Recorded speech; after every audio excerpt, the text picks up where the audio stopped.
Chapter 1. The way led along upon what had once been the embankment of a railroad, but no train had run upon it for many years. The forest on either side swelled up the slopes of the embankment and crested across it in a green wave of trees and bushes. The trail was as narrow as a man's body and was no more than a wild animal runway. Occasionally, a piece of rusty iron showing through the forest mold advertised that the rail and the ties still remained. In one place, a 10-inch tree bursting through at a connection had lifted the end of a rail clearly into view. The tie had evidently followed the rail, held to it by the spike long enough for its bed to be filled with gravel and rotten leaves, so that now the crumbling, rotten timber thrust itself up at a curious slant. Old as the road was, it was manifest that it had been of the monorail type. An old man and a boy travelled along this runway. They moved slowly, for the old man was very old. A touch of palsy made his movements tremulous, and he leaned heavily upon his staff. A rude skullcap of goatskin protected his head from the sun. From beneath this fell a scant fringe of stained and dirty white hair. A visor, ingeniously made from a large leaf, shielded his eyes, and from under this he peered at the way of his feet on the trail. His beard, which should have been snow-white, but which showed the same weather-wear and camp stain as his hair, fell nearly to his waist in a great tangled mass. About his chest and shoulders hung a single mangy garment of goatskin. His arms and legs, withered and skinny, betokened extreme age, as well as did their sunburn and scars and scratches betoken long years of exposure to the elements. The boy who led the way, checking the eagerness of his muscles to the slow progress of the elder, likewise wore a single garment, a ragged-edged piece of bearskin, with a hole in the middle through which he had thrust his head. He could not have been more than 12 years old. Tucked coquettishly over one ear was the freshly severed tail of a pig. In one hand he carried a medium-sized bow and an arrow. On his back was a quiverful of arrows.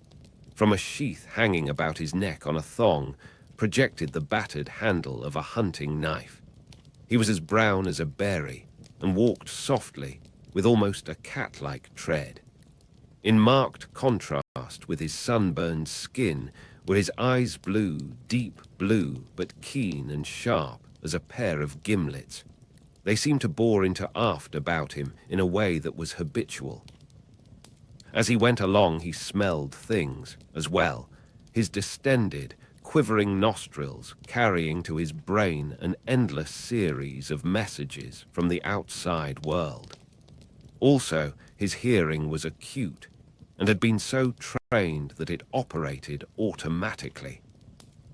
Without conscious effort, he heard all the slight sounds in the apparent quiet herd, and differentiated and classified these sounds whether they were of the wind rustling the leaves, of the humming of bees and gnats, of the distant rumble of the sea that drifted to him only in lulls, or of the gopher, just under his foot, shoving a pouchful of earth into the entrance of his hole. Suddenly he became alertly tense. Sound, sight, and odor had given him a simultaneous warning. His hand went back to the old man, touching him, and the pair stood still. Ahead, at one side of the top of the embankment, arose a crackling sound, and the boy's gaze was fixed on the tops of the agitated bushes. Then a large bear, a grizzly, crashed into view and likewise stopped abruptly at sight of the humans. He did not like them and growled querulously.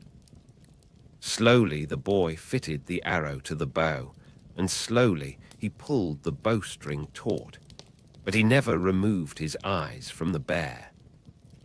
The old man peered from under his green leaf at the danger and stood as quietly as the boy. For a few seconds, this mutual scrutinizing went on. Then, the bear betraying a growing irritability, the boy, with a movement of his head, indicated that the old man must step aside from the trail and go down the embankment. The boy followed, going backward, still holding the bow taut and ready. They waited till a crashing among the bushes from the opposite side of the embankment told them the bear had gone on. The boy grinned as he led back to the trail. "A big un, Grancer," he chuckled. The old man shook his head. "They get thicker every day," he complained in a thin, undependable falsetto. "Who'd have thought I'd live to see the time when a man would be afraid of his life on the way to the cliff house? When I was a boy, Edwin, men and women, and little babies used to come out here from San Francisco by tens of thousands on a nice day. And there weren't any bears then. No, sir. They used to pay money to look at them in cages. They were that rare." "What is money, Grancer?" Before the old man could answer, the boy recollected and triumphantly shoved his hand into a pouch under his bearskin and pulled forth a battered and tarnished silver dollar.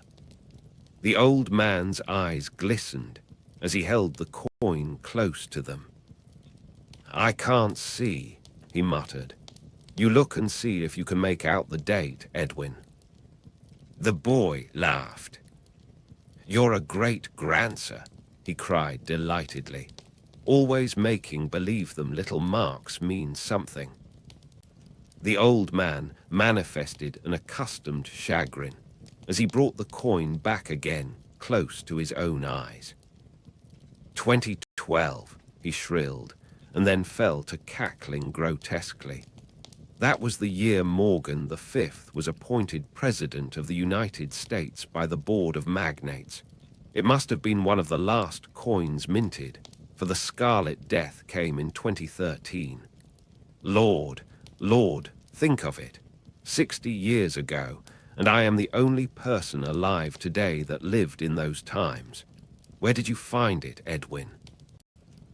The boy, who had been regarding him with the tolerant curiousness, one, accords to the prattlings of the feeble-minded, answered promptly. "I got it off of Hoo-Hoo. He found it when we was herding goats down near San Jose last spring. Hoo-Hoo said it was money. Ain't you hungry, Grancer?" The ancient caught his staff in a tighter grip and urged along the trail, his old eyes shining greedily. "I hope Hairlips found a crab, or two," he mumbled. "They're good eating, crabs, mighty good eating when you've no more teeth and you've got grandsons that love their old grandsire and make a point of catching crabs for him. When I was a boy." But Edwin, suddenly stopped by what he saw, was drawing the bowstring on a fitted arrow. He had paused on the brink of a crevasse in the embankment. An ancient culvert had here washed out, and the stream, no longer confined, had cut a passage through the fill. On the opposite side, the end of a rail projected and overhung. It showed rustily through the creeping vines which overran it. Beyond, crouching by a bush, a rabbit looked across at him in trembling hesitancy. Fully 50 feet was the distance, but the arrow flashed true, and the transfixed rabbit, crying out in sudden fright and hurt, struggled painfully away into the brush. The boy himself was a flash of brown skin and flying fur as he bounded down the steep wall of the gap and up the other side. His lean muscles were springs of steel that released into graceful and efficient action. 100 feet beyond, in a tangle of bushes, he overtook the wounded creature, knocked its head on a convenient tree trunk, and turned it over to Grancer to carry. "Rabbit is good, very good," the ancient quavered, "but when it comes to a toothsome delicacy, I prefer crab. When I was a boy." Why do you say so much that ain't got no sense? Edwin impatiently interrupted the other's threatened garrulousness. The boy did not exactly utter these words, but something that remotely resembled them, and that was more guttural and explosive and economical of qualifying phrases. His speech showed distant kinship with that of the old man, and the latter's speech was approximately an English that had gone through a bath of corrupt usage. "What I want to know," Edwin continued, "is why you call crab toothsome delicacy. Crab is crab, ain't it? No one I never heard calls it such funny things." The old man sighed, but did not answer, and they moved on in silence. The surf grew suddenly louder as they emerged from the forest upon a stretch of sand dunes bordering the sea. A few goats were browsing among the sandy hillocks, and a skin-clad boy, aided by a wolfish-looking dog that was only faintly reminiscent of a collie, was watching them. Mingled with the roar of the surf was a continuous, deep-throated barking or bellowing, which came from a cluster of jagged rocks 100 yards out from shore. Here huge sea lions hauled themselves up to lie in the sun or battle with one another. In the immediate foreground arose the smoke of a fire, tended by a third savage-looking boy. Crouched near him were several wolfish dogs, similar to the one that guarded the goats. The old man accelerated his pace, sniffing eagerly as he neared the fire. "Mussels," he muttered ecstatically. "Mussels. And ain't that a crab, hoo-hoo? Ain't that a crab? My, you boys are good to your old grandsire."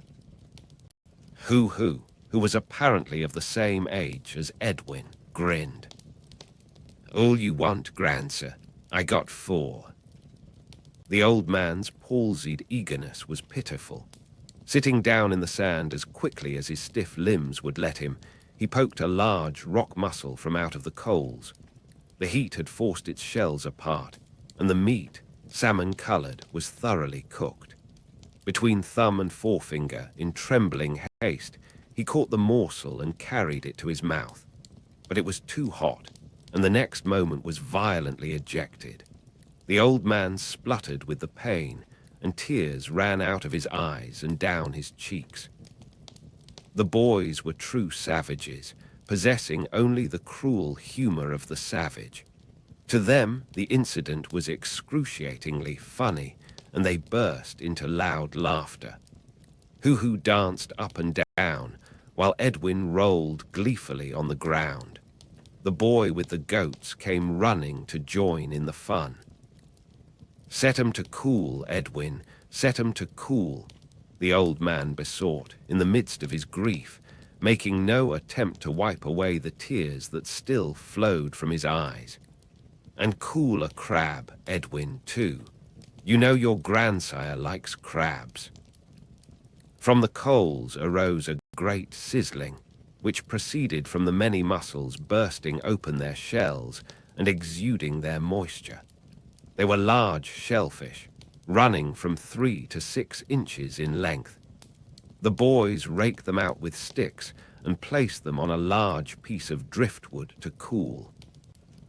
"When I was a boy, we did not laugh at our elders. We respected them." The boys took no notice, and Grancer continued to babble an incoherent flow of complaint and censure. But this time he was more careful and did not burn his mouth. All began to eat, using nothing but their hands and making loud mouth noises and lip smackings. The third boy, who was called Harelip, slyly deposited a pinch of sand on a mussel the ancient was carrying to his mouth, and when the grit of it bit into the old fellow's mucous membrane and gums, the laughter was again uproarious. He was unaware that a joke had been played on him, and spluttered and spat until Edwin, relenting, gave him a gourd of fresh water with which to wash out his mouth. "Where's them crabs, hoo-hoo?" Edwin demanded. Grantz's set upon having a snack. Again, Grantz's eyes burned with greediness as a large crab was handed to him. It was a shell with legs and all complete, but the meat had long since departed. With shaky fingers and babblings of anticipation, the old man broke off a leg and found it filled with emptiness. "The crabs, hoo-hoo," he wailed. "The crabs." I was fooling Grantzer. They ain't no crabs. I never found one. The boys were overwhelmed with delight at sight of the tears of senile disappointment that dribbled down the old man's cheeks. Then, unnoticed, Hoo-hoo replaced the empty shell with a fresh-cooked crab. Already dismembered, from the cracked legs, the white meat sent forth a small cloud of savory steam. This attracted the old man's nostrils, and he looked down in amazement. The change of his mood to one of joy was immediate. He snuffled and muttered and mumbled, making almost a croon of delight as he began to eat. Of this the boys took little notice, for it was an accustomed spectacle. Nor did they notice his occasional exclamations and utterances of phrases which meant nothing to them, as, for instance, when he smacked his lips and champed his gums while muttering, "Mayonnaise. Just think mayonnaise. And it's 60 years since the last was ever made. 2 generations, and never a smell of it. Why, in those days it was served in every restaurant with crab." When he could eat no more, the old man sighed, wiped his hands on his naked legs, and gazed out over the sea. With the content of a full stomach, he waxed reminiscent. "To think of it, I've seen this beach alive with men, women, and children on a pleasant Sunday, and there weren't any bears to eat them up either. And right up there on the cliff was a big restaurant where you could get anything you wanted to eat. 4 million people lived in San Francisco then, and now, in the whole city and county, there aren't 40 all told. And out there on the sea were ships and ships always to be seen, going in for the Golden Gate or coming out. And airships in the air dirigibles and flying machines. They could travel 200 miles an hour. The mail contracts with the New York and San Francisco Limited demanded that for the minimum. There was a chap, a Frenchman, I forget his name, who succeeded in making 300, but the thing was risky, too risky for conservative persons. But he was on the right clue, and he would have managed it if it hadn't been for the Great Plague. When I was a boy, there were men alive who remembered the coming of the first aeroplanes, and now I have lived to see the last of them, and that's 60 years ago. The old man babbled on, unheeded by the boys, who were long accustomed to his garrulousness, and whose vocabularies, besides, lacked the greater portion of the words he used. It was noticeable that in these rambling soliloquies, his English seemed to recrudesce into better construction and phraseology.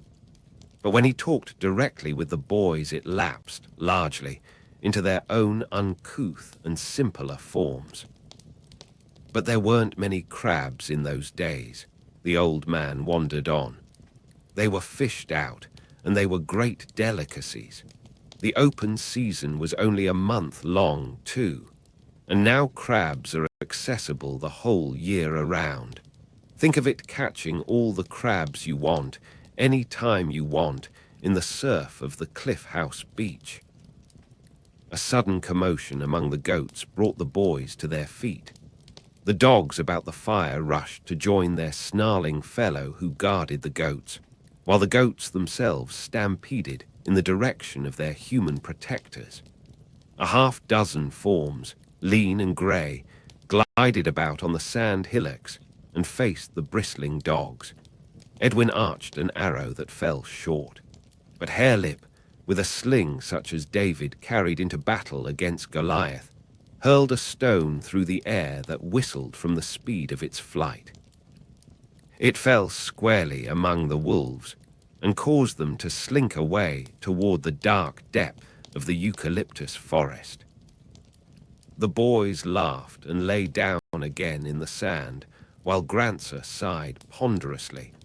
He had eaten too much, and with hands clasped on his paunch, the fingers interlaced, he resumed his maunderings. The fleeting systems lapse like foam. He mumbled what was evidently a quotation. That's it, foam and fleeting. All man's toil upon the planet was just so much foam. He domesticated the serviceable animals, destroyed the hostile ones, and cleared the land of its wild vegetation. Then he passed, and the flood of primordial life rolled back again, sweeping his handiwork away. The weeds in the forest inundated his fields. The beasts of prey swept over his flocks, and now there are wolves on the Cliff House beach. He was appalled by the thought. Where 4 million people disported themselves, the wild wolves roam today, and the savage progeny of our loins, with prehistoric weapons, defend themselves against the fanged despoilers. Think of it, and all because of the Scarlet Death. The adjective had caught Harelip's ear. He's always saying that, he said to Edwin. What is scarlet? The scarlet of the maples can shake me like the cry of bugles going by, the old man quoted. It's red, Edwin answered the question. And you don't know it because you come from the chauffeur tribe. They never did know nothing, none of them. Scarlet is red, I know that. Red is red, ain't it? Harelip grumbled. Then what's the good of getting cocky and calling it scarlet? Grancer, what for do you always say so much what nobody knows? He asked. Scarlet ain't anything, but red is red. Why don't you say red then? Red is not the right word, was the reply. The plague was scarlet. The whole face and body turned scarlet in an hour's time. Don't I know? Didn't I see enough of it? And I am telling you it was scarlet because, well, because it was scarlet. There is no other word for it. Red is good enough for me, Harelip muttered obstinately. My dad calls red red, and he ought to know. He says everybody died of the Red Death. Your dad is a common fellow, descended from a common fellow, Grancer retorted heatedly. Don't I know the beginnings of the chauffeurs? Your grandsire was a chauffeur, a servant, and without education. He worked for other persons. But your grandmother was of good stock. Only the children did not take after her. Don't I remember when I first met them, catching fish at Lake Temescal? What is education? Edwin asked. Calling red scarlet, Harelip sneered, then returned to the attack on Grancer. My dad told me, and he got it from his dad afore he croaked, that your wife was a Santa Rossin, and that she was sure no account. He said she was a hash slinger before the Red Death, though I don't know what a hash slinger is. You can tell me, Edwin. But Edwin shook his head, in token of ignorance. It is true she was a waitress, Grancer acknowledged.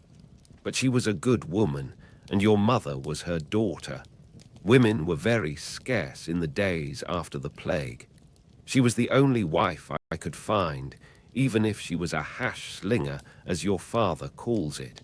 But it is not nice to talk about our progenitors that way. Dad says that the wife of the first chauffeur was a lady. What's a lady? Hoo-hoo demanded. A lady's a chauffeur squaw, was the quick reply of Harelip. The first chauffeur was Bill, a common fellow, as I said before, the old man expounded. But his wife was a lady, a great lady. Before the Scarlet Death, she was the wife of Van Werden. He was president of the Board of Industrial Magnates and was one of the dozen men who ruled America. He was worth $1,800,000,000 of dollars coins like you have there in your pouch, Edwin. And then came the Scarlet Death, and his wife became the wife of Bill, the first chauffeur. He used to beat her too. I have seen it myself. Hoo-hoo, lying on his stomach and idly digging his toes in the sand, cried out and investigated, first, his toenail, and next, the small hole he had dug. The other two boys joined him, excavating the sand rapidly with their hands till there lay 3 skeletons exposed. 2 were of adults, the third being that of a part-grown child. The old man trudged along on the ground and peered at the find. "Plague victims," he announced. "That's the way they died everywhere in the last days. This must have been a family running away from the contagion and perishing here on the Cliff House beach. What are you doing, Edwin?"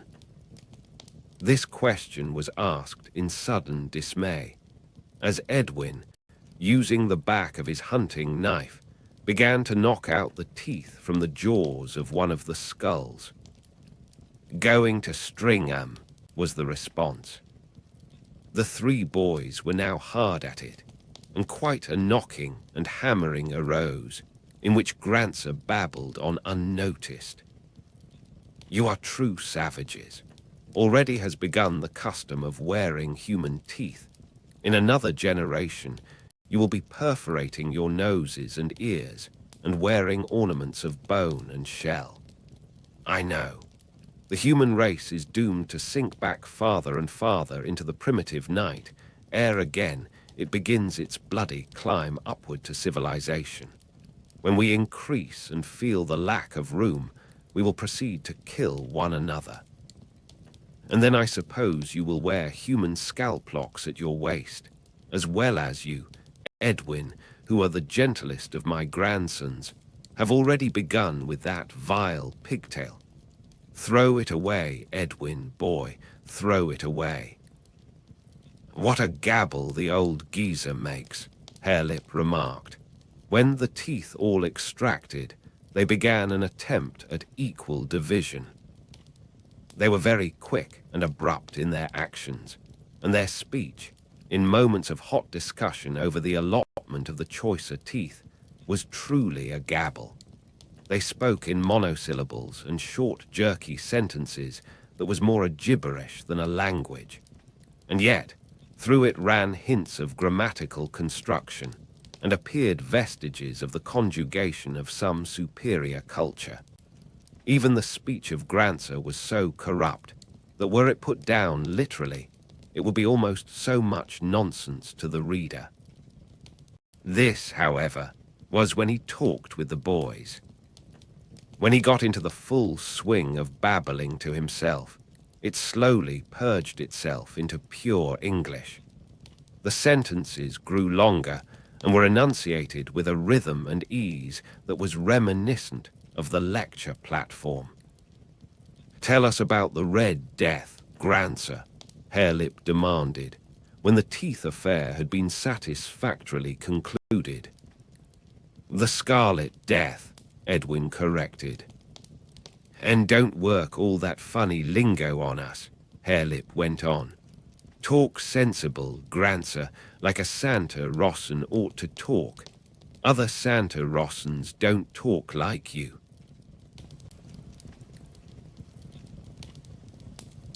Chapter 2.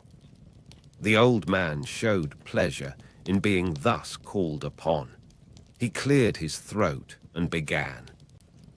20 or 30 years ago my story was in great demand, but in these days nobody seems interested. "There you go," Harelip cried hotly. "Cut out the funny stuff and talk sensible. What's interested? You talk like a baby that don't know how."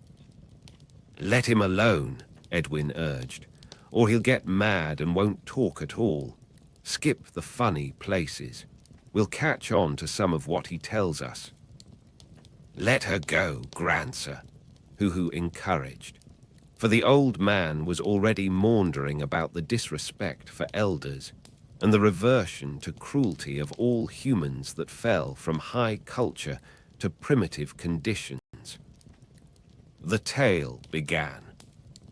There were very many people in the world in those days. San Francisco alone held 4 millions. "What is millions?" Edwin interrupted. Grancer looked at him kindly. "I know you cannot count beyond 10, so I will tell you. Hold up your 2 hands. On both of them you have altogether 10 fingers and thumbs. Very well. I now take this grain of sand, you hold it, hoo-hoo." He dropped the grain of sand into the lad's palm and went on. "Now that grain of sand stands for the 10 fingers of Edwin. I add another grain. That's 10 more fingers. And I add another, and another, and another, until I have added as many grains as Edwin has fingers and thumbs. That makes what I call 100. Remember that word 100. Now I put this pebble in Harelip's hand. It stands for 10 grains of sand, or 10 tens of fingers, or 100 fingers. I put in 10 pebbles. They stand for 1,000 fingers. I take a mussel shell, and it stands for 10 pebbles, or 100 grains of sand, or 1,000 fingers. And so on, laboriously, and with much reiteration, he strove to build up in their minds a crude conception of numbers. As the quantities increased, he had the boys holding different magnitudes in each of their hands. For still higher sums, he laid the symbols on the log of driftwood, and for symbols he was hard put, being compelled to use the teeth from the skulls for millions and the crab shells for billions. It was here that he stopped, for the boys were showing signs of becoming tired. There were 4 million people in San Francisco for teeth. The boys' eyes ranged along from the teeth and from hand to hand, down through the pebbles and sand grains to Edwin's fingers, and back again. They ranged along the ascending series in the effort to grasp such inconceivable numbers. "That was a lot of folks, Grancer," Edwin at last hazarded. "Like sand on the beach here, like sand on the beach. Each grain of sand a man, or woman, or child. Yes, my boy, all those people lived right here in San Francisco. And at one time or another, all those people came out on this very beach, more people than there are grains of sand. More. And San Francisco was a noble city.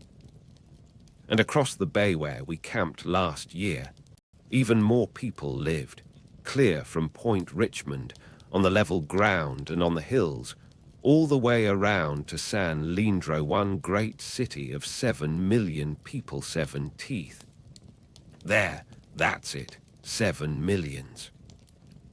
Again, the boy's eyes ranged up and down from Edwin's fingers to the teeth on the log. The world was full of people. The census of 2010 gave 8 billions for the whole world, 8 crab shells. Yes, 8 billions. It was not like today. Mankind knew a great deal more about getting food, and the more food there was, the more people there were. In the year 1800, there were 170 millions in Europe alone. 100 years later, a grain of sand. 100 years later, at 1900, there were 500 millions in Europe, 5 grains of sand. And this one tooth. This shows how easy was the getting of food and how men increased. And in the year 2000, there were 1,500 millions in Europe, and it was the same all over the rest of the world. 8 crab shells there, yes, 8 billion people were alive on the earth when the Scarlet Death began. I was a young man when the plague came, 27 years old, and I lived on the other side of San Francisco Bay in Berkeley. You remember those great stone houses, Edwin, when we came down the hills from Contra Costa? That was where I lived, in those stone houses. I was a professor of English literature. Much of this was over the heads of the boys, but they strove to comprehend dimly this tale of the past. What was them stone houses for? Harelip queried. You remember when your dad taught you to swim? The boy nodded. Well, in the University of California, that is the name we had for the houses we taught young men and women how to think, just as I have taught you now, by sand and pebbles and shells, to know how many people lived in those days. There was very much to teach. The young men and women we taught were called students. We had large rooms in which we taught. I talked to them, 40 or 50 at a time, just as I am talking to you now. I told them about the books other men had written before their time, and even, sometimes, in their time. Was that all you did? Just talk, talk, talk? Hoo-hoo demanded. Who hunted your meat for you, and milked the goats, and caught the fish? A sensible question, Hoo-hoo, a sensible question. As I have told you, in those days food getting was easy. We were very wise. A few men got the food for many men. The other men did other things. As you say, I talked. I talked all the time, and for this food was given me much food, fine food, beautiful food, food that I have not tasted in 60 years and shall never taste again.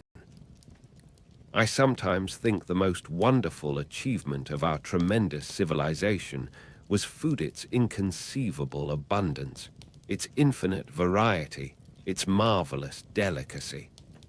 Oh, my grandsons, life was life in those days, when we had such wonderful things to eat.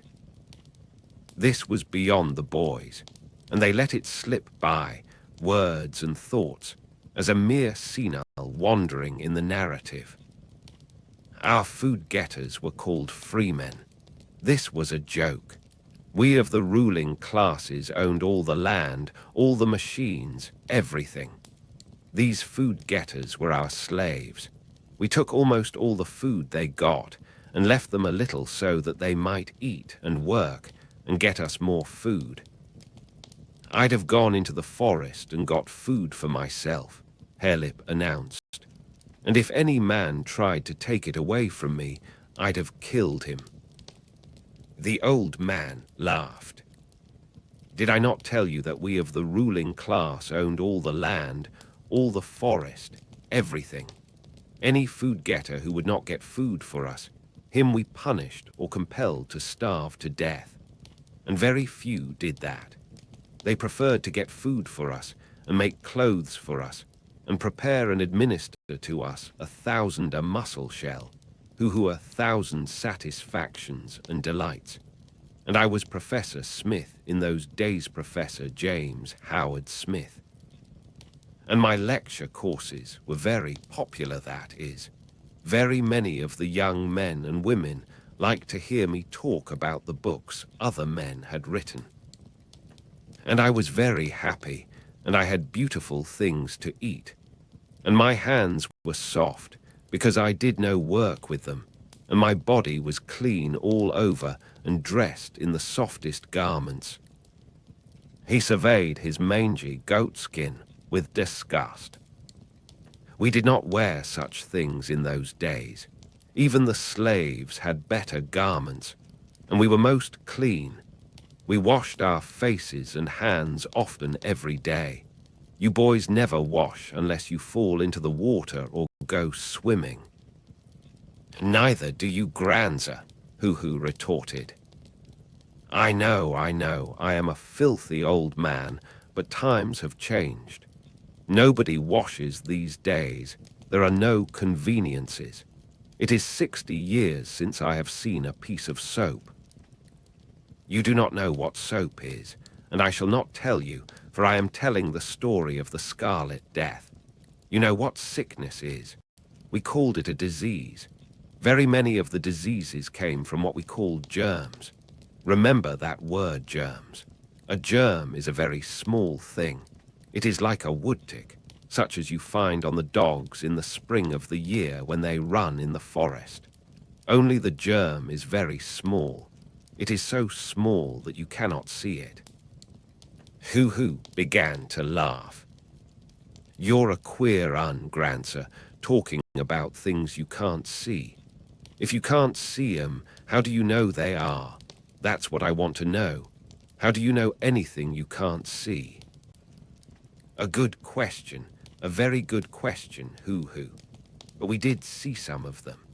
We had what we called microscopes and ultramicroscopes, and we put them to our eyes and looked through them, so that we saw things larger than they really were, and many things we could not see without the microscopes at all. Our best ultramicroscopes could make a germ look 40,000 times larger. A mussel shell is 1,000 fingers like Edwin's. Take 40 mussel shells, and by as many times larger was the germ when we looked at it through a microscope. And after that, we had other ways, by using what we called moving pictures, of making the 40,000 times germ many, many thousand times larger still. And thus we saw all these things which our eyes of themselves could not see. Take a grain of sand, break it into 10 pieces. Take one piece and break it into 10. Break one of those pieces into 10, and one of those into 10, and one of those into 10, and one of those into 10, and do it all day, and maybe by sunset you will have a piece as small as one of the germs. The boys were openly incredulous. Hare Lip sniffed and sneered, and Hoo-hoo snickered, until Edwin nudged them to be silent. The woodtick sucks the blood of the dog, but the germ, being so very small, goes right into the blood of the body, and there it has many children. In those days there would be as many as 1 billion crab shell, please as many as that crab shell in one man's body. We called germs microorganisms. When a few million or 1 billion of them were in a man, in all the blood of a man, he was sick. These germs were a disease. There were many different kinds of them, more different kinds than there are grains of sand on this beach. We knew only a few of the kinds. The microorganic world was an invisible world, a world we could not see, and we knew very little about it. Yet we did know something. There was the bacillus anthracis, there was the micrococcus, there was the bacterium termo, and the bacterium lactis. That's what turns the goat milk sour even to this day, Hare Lip, and there were schizomycetes without end. And there were many others. Here the old man launched into a disquisition on germs and their natures, using words and phrases of such extraordinary length and meaninglessness that the boys grinned at one another and looked out over the deserted ocean till they forgot the old man was babbling on. But the Scarlet Death, Grancer, Edwin at last suggested. Grancer recollected himself, and with a start tore himself away from the rostrum of the lecture hall, where, to another world audience, he had been expounding the latest theory, 60 years gone, of germs and germ diseases. Yes, yes, Edwin, I had forgotten. Sometimes the memory of the past is very strong upon me, and I forget that I am a dirty old man, clad in goatskin, wandering with my savage grandsons who are goat herds in the primeval wilderness. The fleeting systems lapse like foam, and so lapsed our glorious, colossal civilization. I am Grancer, a tired old man. I belong to the tribe of Santa Rossans. I married into that tribe. My sons and daughters married into the chauffeurs, the Sacramentos, and the Palo Altos. You, Hare Lip, are of the chauffeurs. You, Edwin, are of the Sacramentos. And you, Hoo-hoo, are of the Palo Altos.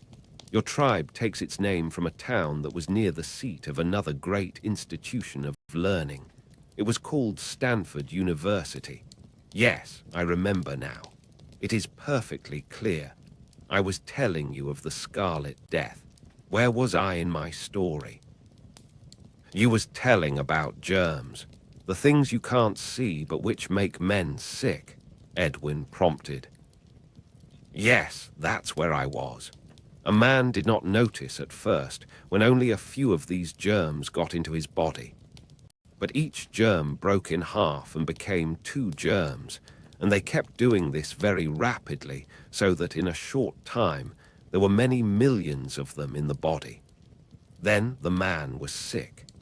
He had a disease, and the disease was named after the kind of a germ that was in him. It might be measles, it might be influenza, it might be yellow fever, it might be any of thousands and thousands of kinds of diseases. Now this is the strange thing about these germs. There were always new ones coming to live in men's bodies.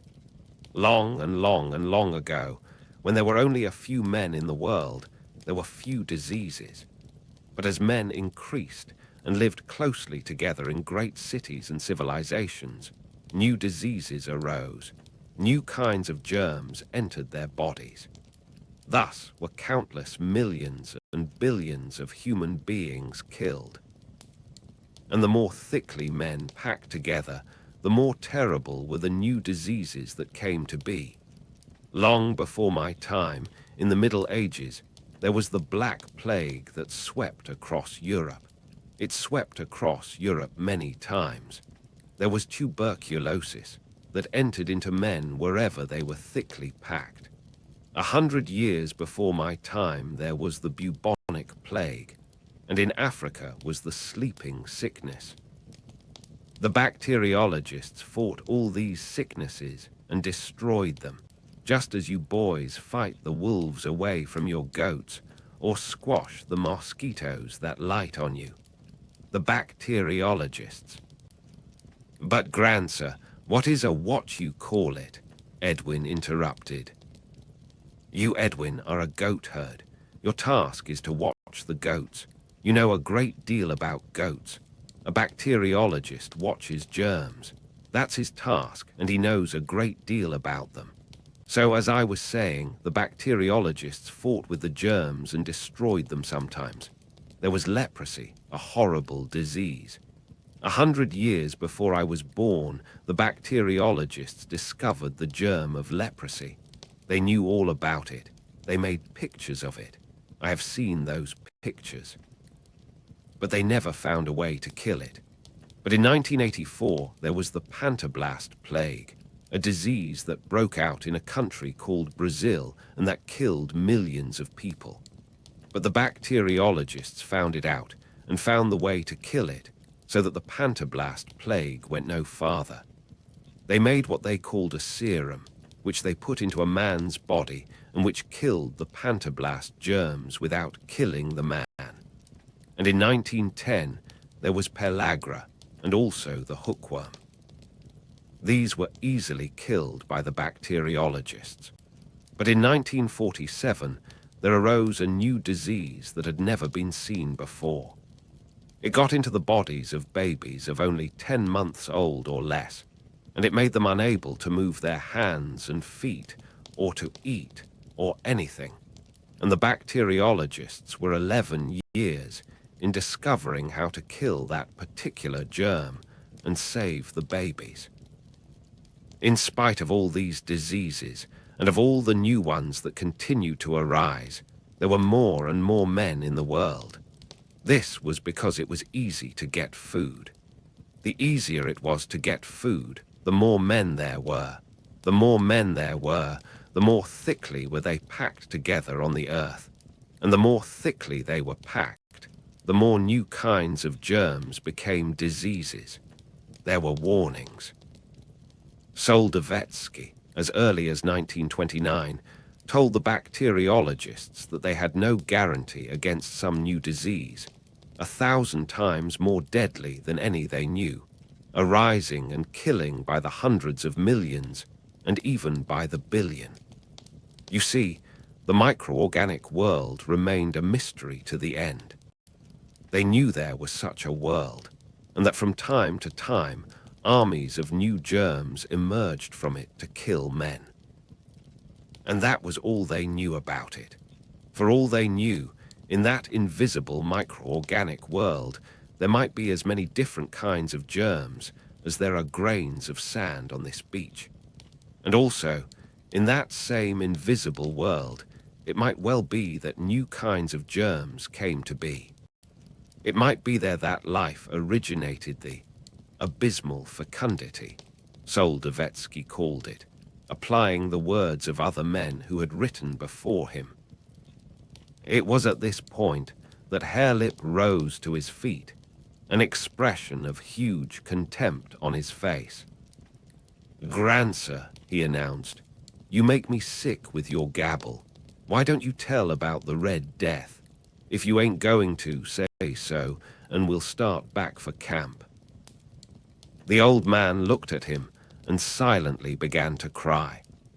The weak tears of age rolled down his cheeks, and all the feebleness of his 87 years showed in his grief-stricken countenance. "Sit down," Edwin counseled soothingly. "Grancer's all right. He's just getting to the Scarlet Death, ain't you, Grancer? He's just going to tell us about it right now. Sit down, Harelip. Go ahead, Grancer."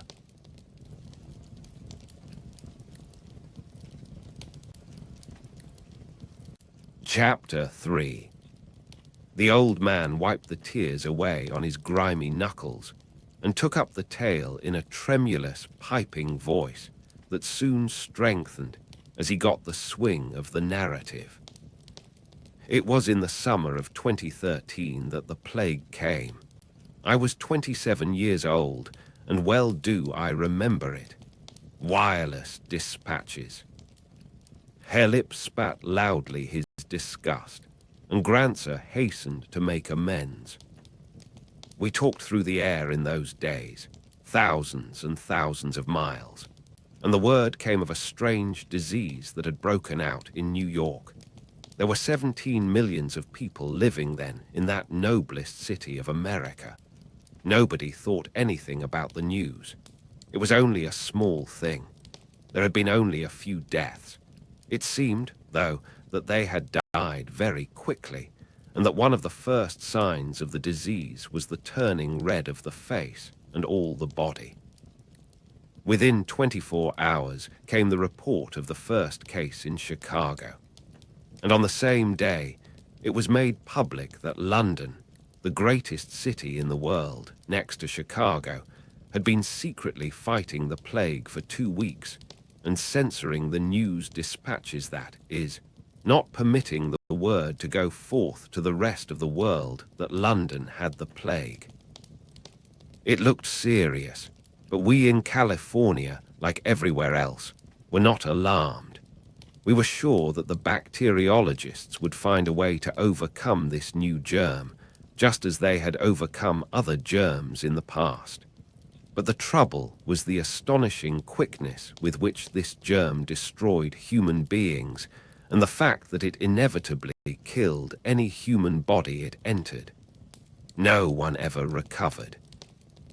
There was the old Asiatic cholera, when you might eat dinner with a well man in the evening, and the next morning, if you got up early enough, you would see him being hauled by your window in the death cart.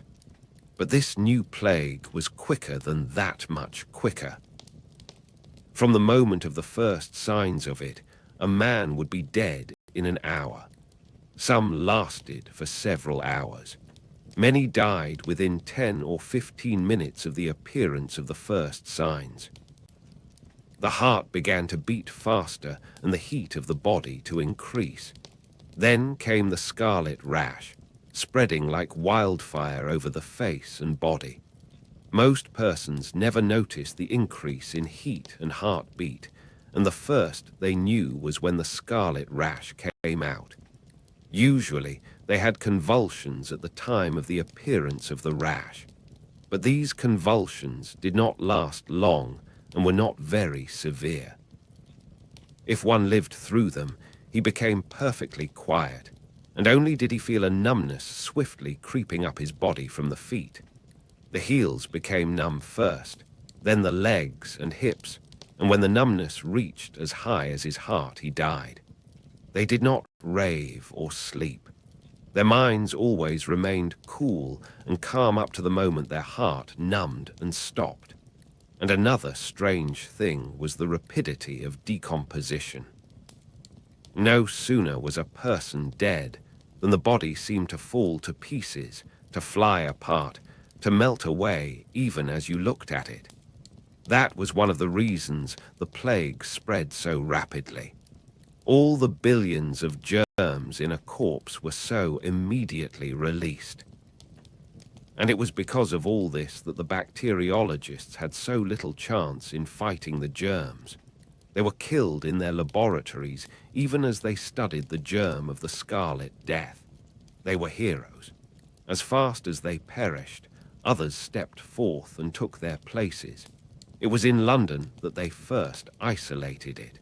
The news was telegraphed everywhere. Trask was the name of the man who succeeded in this, but within 30 hours he was dead. Then came the struggle in all the laboratories to find something that would kill the plague germs. All drugs failed. You see, the problem was to get a drug or serum that would kill the germs in the body and not kill the body. They tried to fight it with other germs, to put into the body of a sick man germs that were the enemies of the plague germs. And you can't see these germ things, Grancer, Harelip objected. And here you gabble about them as if they was anything when they're nothing at all.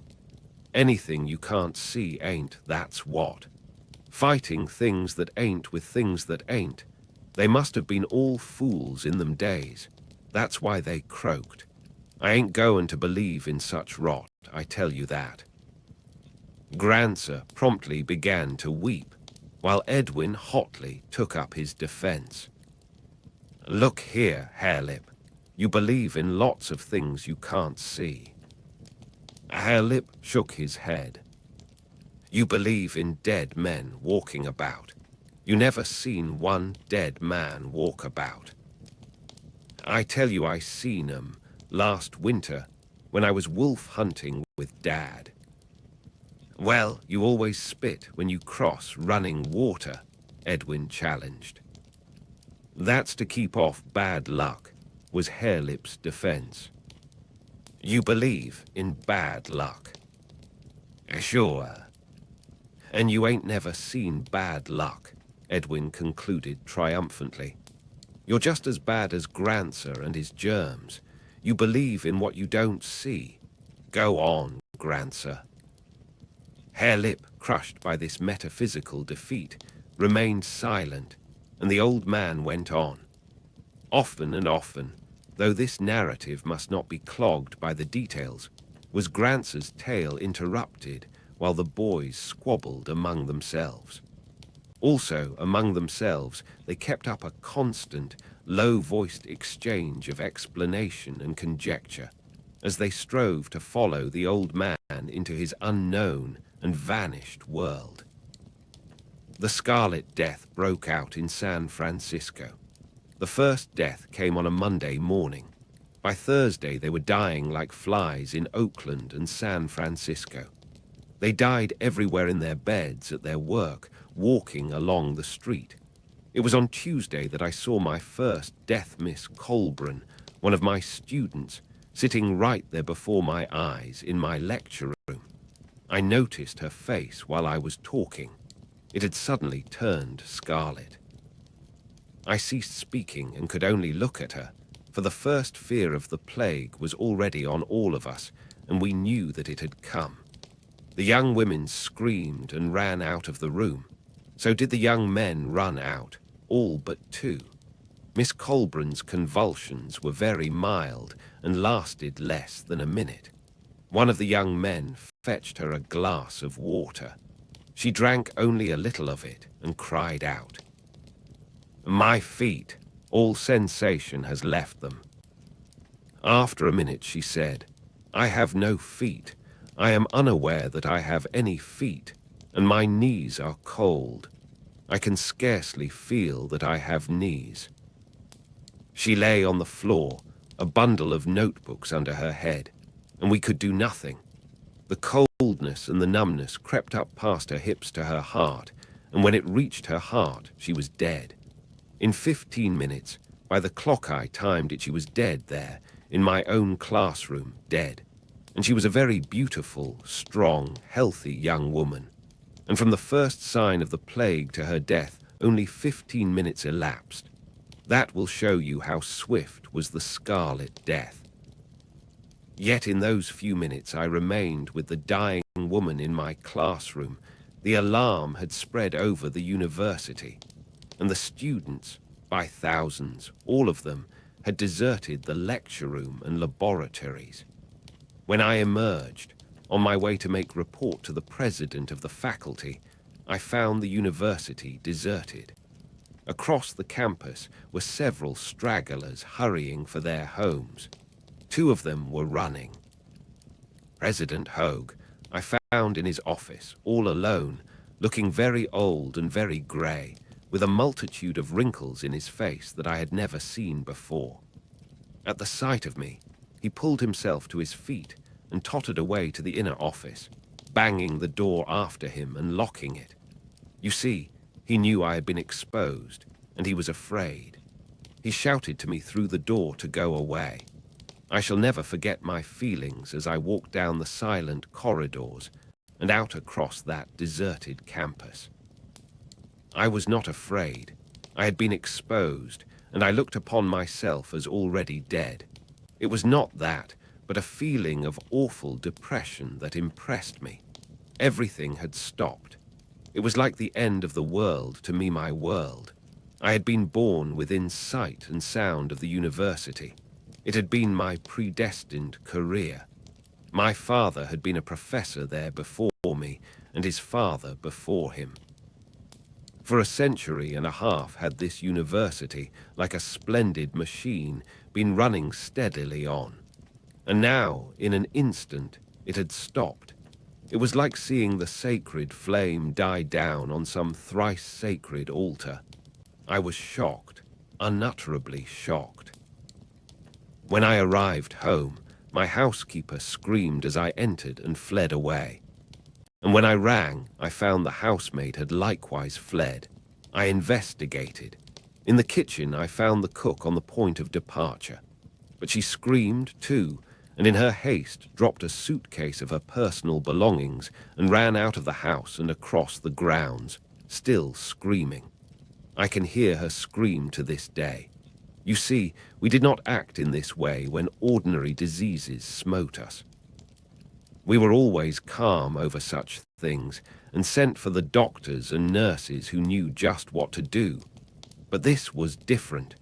It struck so suddenly and killed so swiftly and never missed a stroke. When the scarlet rash appeared on a person's face, that person was marked by death. There was never a known case of a recovery. I was alone in my big house. As I have told you often before, in those days we could talk with one another over wires or through the air. The telephone bell rang, and I found my brother talking to me. He told me that he was not coming home for fear of catching the plague from me, and that he had taken our 2 sisters to stop at Professor Bacon's home. He advised me to remain where I was and wait to find out whether or not I had caught the plague. To all of this I agreed, staying in my house, and for the first time in my life attempting to cook. And the plague did not come out on me. By means of the telephone, I could talk with whomsoever I pleased and get the news. Also, there were the newspapers, and I ordered all of them to be thrown up to my door so that I could know what was happening with the rest of the world. New York City and Chicago were in chaos, and what happened with them was happening in all the large cities. 1/3 of the New York police were dead. Their chief was also dead, likewise the mayor. All law and order had ceased. The bodies were lying in the streets unburied. All railroads and vessels carrying food and such things into the great city had ceased runnings, and mobs of the hungry poor were pillaging the stores and warehouses. Murder and robbery and drunkenness were everywhere. Already the people had fled from the city by millions at first the rich, in their private motor cars and dirigibles, and then the great mass of the population on foot, carrying the plague with them, themselves starving and pillaging the farmers and all the towns and villages on the way. The man who sent this news, the wireless operator, was alone with his instrument on the top of a lofty building. The people remaining in the city, he estimated them at several 100,000, had gone mad from fear and drink, and on all sides of him great fires were raging. He was a hero, that man who stayed by his post, an obscure newspaper man, most likely. 24 hours, he said. No transatlantic airships had arrived, and no more messages were coming from England. He did state, though, that a message from Berlin that's in Germany announced that Hofmeier, a bacteriologist of the Metchnikoff school, had discovered the serum for the plague. That was the last word to this day that we of America ever received from Europe. If Hofmeier discovered the serum, it was too late, or otherwise, long ere this, explorers from Europe would have come looking for us. We can only conclude that what happened in America happened in Europe, and that, at the best, some several score may have survived the Scarlet Death on that whole continent. For one day longer, the dispatches continued to come from New York. Then they, too, ceased. The man who had sent them, perched in his lofty building, had either died of the plague or been consumed in the great conflagrations he had described as raging around him. And what had occurred in New York had been duplicated in all the other cities. It was the same in San Francisco and Oakland and Berkeley. By Thursday, the people were dying so rapidly that their corpses could not be handled, and dead bodies lay everywhere. Thursday night, the panic outrush for the country began. Imagine, my grandsons, people thicker than the salmon run you have seen on the Sacramento River, pouring out of the cities by millions, madly over the country, in vain attempt to escape the ubiquitous death. You see, they carried the germs with them. Even the airships of the rich, fleeing for mountain and desert fastnesses, carried the germs. Hundreds of these airships escaped to Hawaii, and not only did they bring the plague with them, but they found the plague already there before them. This we learned by the dispatches until all order in San Francisco vanished, and there were no operators left at their posts to receive or send. It was amazing, astounding, this loss of communication with the world. It was exactly as if the world had ceased, been blotted out. For 60 years that world has no longer existed for me. I know there must be such places as New York, Europe, Asia and Africa, but not one word has been heard of them, not in 60 years. With the coming of the Scarlet Death, the world fell apart, absolutely, irretrievably.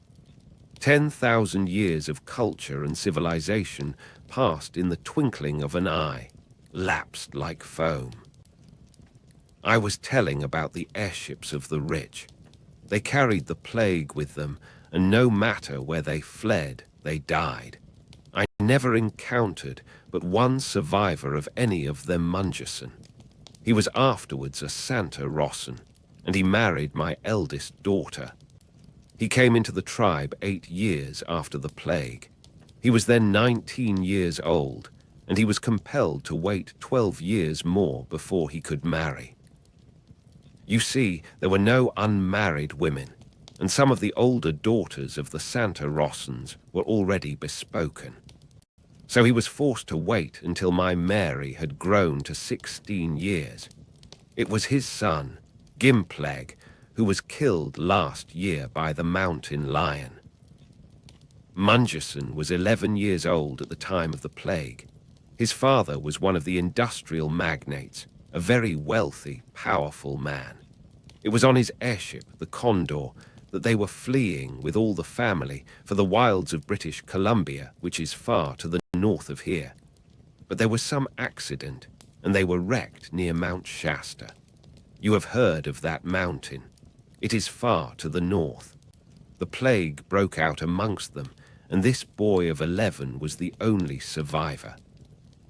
For 8 years he was alone, wandering over a deserted land and looking vainly for his own kind. And at last, traveling south, he picked up with us, the Santa Rossans. But I am ahead of my story. When the great exodus from the cities around San Francisco Bay began, and while the telephones were still working, I talked with my brother. I told him this flight from the cities was insanity, that there were no symptoms of the plague in me, and that the thing for us to do was to isolate ourselves and our relatives in some safe place. We decided on the chemistry building at the university, and we planned to lay in a supply of provisions, and by force of arms to prevent any other persons from forcing their presence upon us after we had retired to our refuge. All this being arranged, my brother begged me to stay in my own house for at least 24 hours more, on the chance of the plague developing in me. To this I agreed, and he promised to come for me next day. We talked on over the details of the provisioning and the defending of the chemistry building until the telephone died. It died in the midst of our conversation. That evening there were no electric lights, and I was alone in my house in the darkness. No more newspapers were being printed, so I had no knowledge of what was taking place outside. I heard sounds of rioting and of pistol shots, and from my windows I could see the glare of the sky of some conflagration in the direction of Oakland. It was a night of terror. I did not sleep a wink. A man, why and how, I do not know, was killed on the sidewalk in front of the house. I heard the rapid reports of an automatic pistol, and a few minutes later the wounded wretch crawled up to my door, moaning and crying out for help. Arming myself with 2 automatics, I went to him. By the light of a match I ascertained that while he was dying of the bullet wounds, at the same time the plague was on him. I fled indoors, whence I heard him moan and cry out for half an hour longer. In the morning, my brother came to me. I had gathered into a handbag what things of value I purposed taking, but when I saw his face, I knew that he would never accompany me to the chemistry building. The plague was on him. He intended shaking my hand, but I went back hurriedly before him. "Look at yourself in the mirror," I commanded. He did so, and at sight of his scarlet face, the color deepening as he looked at it, he sank down nervelessly in a chair. "My God," he said, "I've got it. Don't come near me. I am a dead man." Then the convulsions seized him. He was 2 hours in dying, and he was conscious to the last, complaining about the coldness and loss of sensation in his feet, his calves, his thighs, until at last it was his heart, and he was dead. That was the way the Scarlet Death slew. I caught up my handbag and fled. The sights in the streets were terrible. One stumbled on bodies everywhere. Some were not yet dead. And even as you looked, you saw men sink down with the death fastened upon them. There were numerous fires burning in Berkeley, while Oakland and San Francisco were apparently being swept by vast conflagrations. The smoke of the burning filled the heavens, so that the midday was as a gloomy twilight, and in the shifts of wind, sometimes the sun shone through dimly, a dull red orb. Truly, my grandsons, it was like the last days of the end of the world. There were numerous stalled motor cars, showing that the gasoline and the engine supplies of the garages had given out. I remember one such car. A man and a woman lay back dead in the seats, and on the pavement near it were two more women and a child. Strange and terrible sights there were on every hand. People slipped by silently, furtively, like ghosts, white-faced women carrying infants in their arms, fathers leading children by the hand, singly and in couples, and in families all fleeing out of the city of death. Some carried supplies of food, others blankets and valuables, and there were many who carried nothing. There was a grocery store place where food was sold. The man to whom it belonged, I knew him well. A quiet, sober, but stupid and obstinate fellow was defending it. The windows and doors had been broken in, but he, inside, hiding behind a counter, was discharging his pistol at a number of men on the sidewalk who were breaking in. In the entrance were several bodies of men, I decided, whom he had killed earlier in the day. Even as I looked on from a distance, I saw one of the robbers break the windows of the adjoining store, a place where shoes were sold, and deliberately set fire to it. I did not go to the groceryman's assistance. The time for such acts had already passed. Civilization was crumbling, and it was each for himself.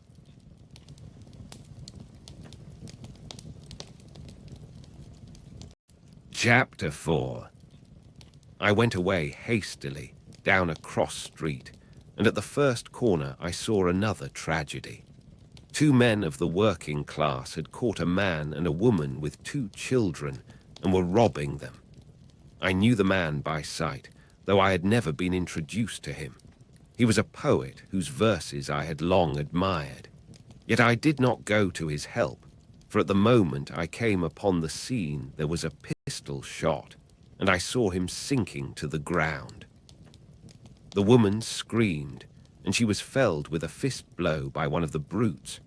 I cried out threateningly, whereupon they discharged their pistols at me, and I ran away around the corner. Here I was blocked by an advancing conflagration. The buildings on both sides were burning, and the street was filled with smoke and flame. From somewhere in that murk came a woman's voice calling shrilly for help, but I did not go to her. A man's heart turned to iron amid such scenes, and one heard all too many appeals for help. Returning to the corner, I found the two robbers were gone. The poet and his wife lay dead on the pavement. It was a shocking sight. The two children had vanished whither I could not tell, and I knew now why it was that the fleeing persons I encountered slipped along so furtively and with such white faces. In the midst of our civilization, down in our slums and labor ghettos, we had bred a race of barbarians, of savages, and now, in the time of our calamity, they turned upon us like the wild beasts they were and destroyed us, and they destroyed themselves as well. They inflamed themselves with strong drink and committed 1,000 atrocities, quarreling and killing one another in the general madness. One group of working men I saw, of the better sort, who had banded together, and with their women and children in their midst, the sick and aged in litters and being carried, and with a number of horses pulling a truckload of provisions, they were fighting their way out of the city.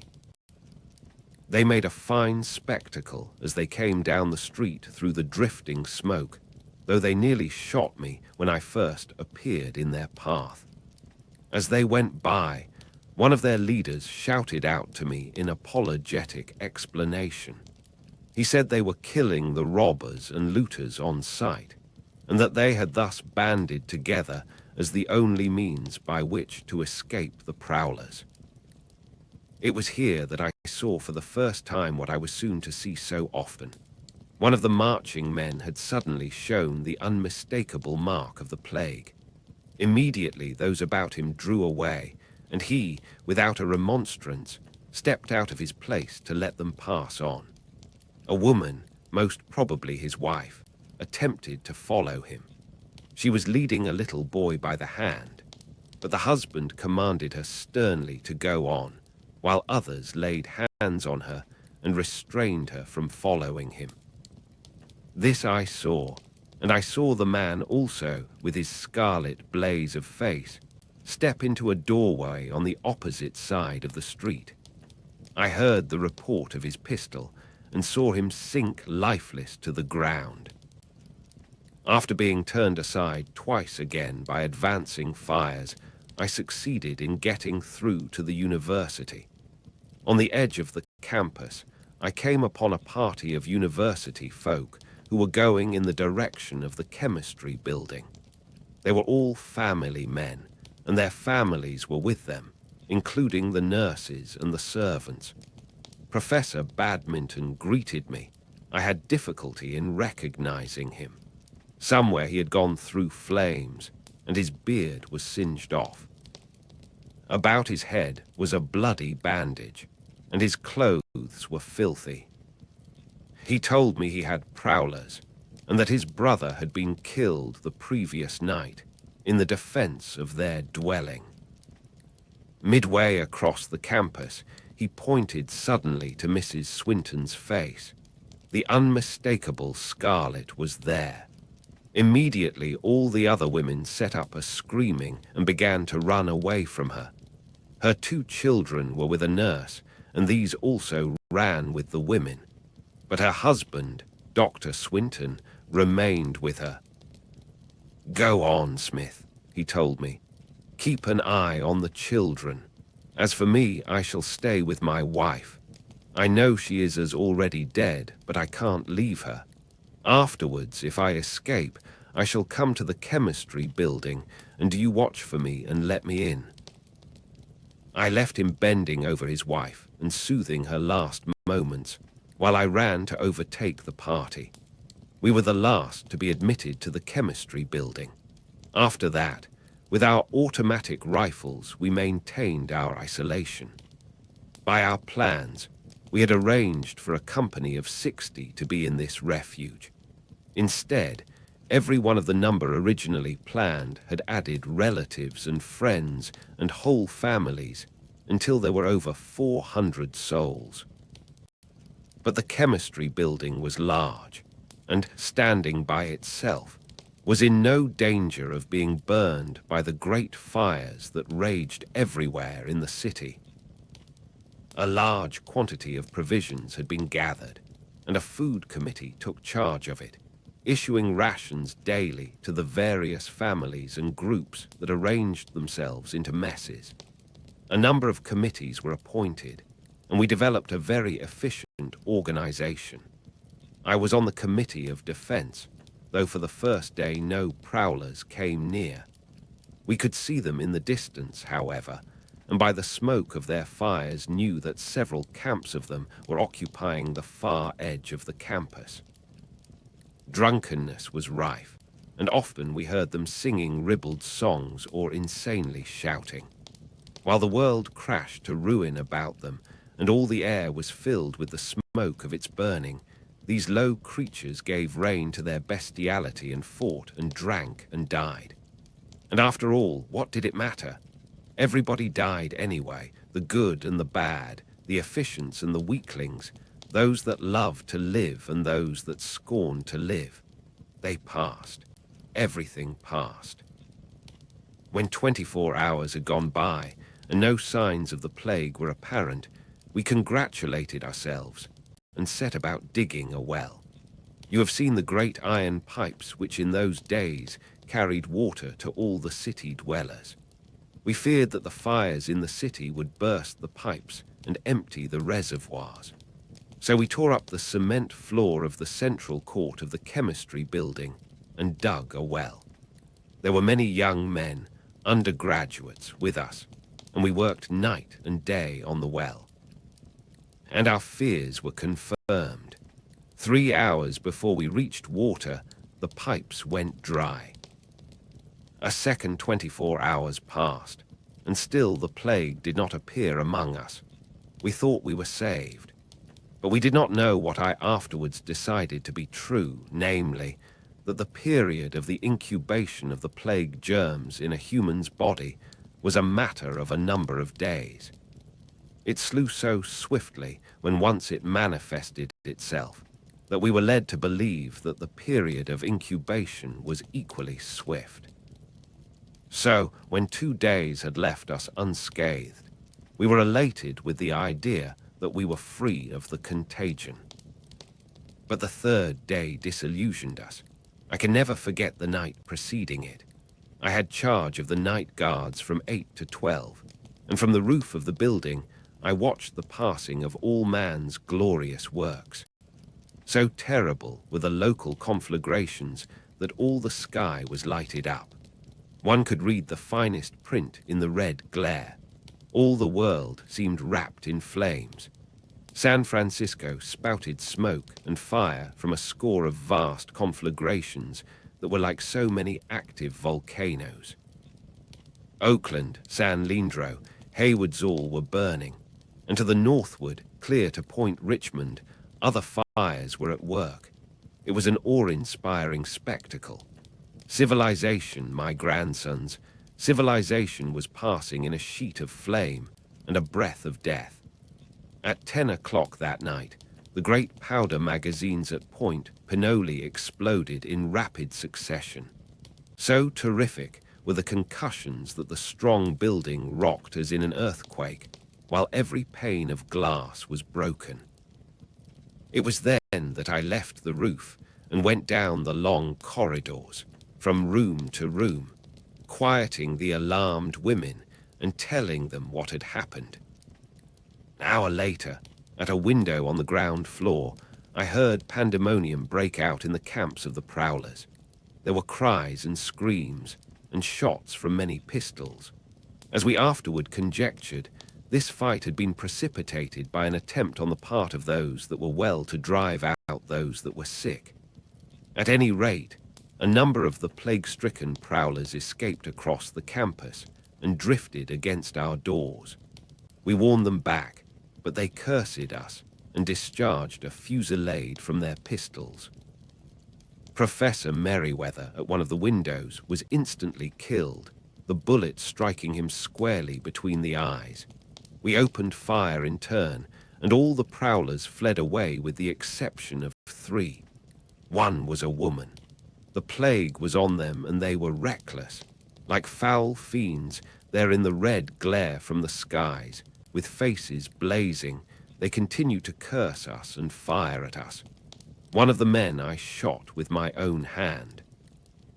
After that, the other man and the woman, still cursing us, lay down under our windows, where we were compelled to watch them die of the plague. The situation was critical. The explosions of the powder magazines had broken all the windows of the chemistry building, so that we were exposed to the germs from the corpses. The sanitary committee was called upon to act, and it responded nobly. 2 men were required to go out and remove the corpses, and this meant the probable sacrifice of their own lives, for having performed the task, they were not to be permitted to re-enter the building. One of the professors, who was a bachelor, and one of the undergraduates volunteered. They bade goodbye to us and went forth. They were heroes.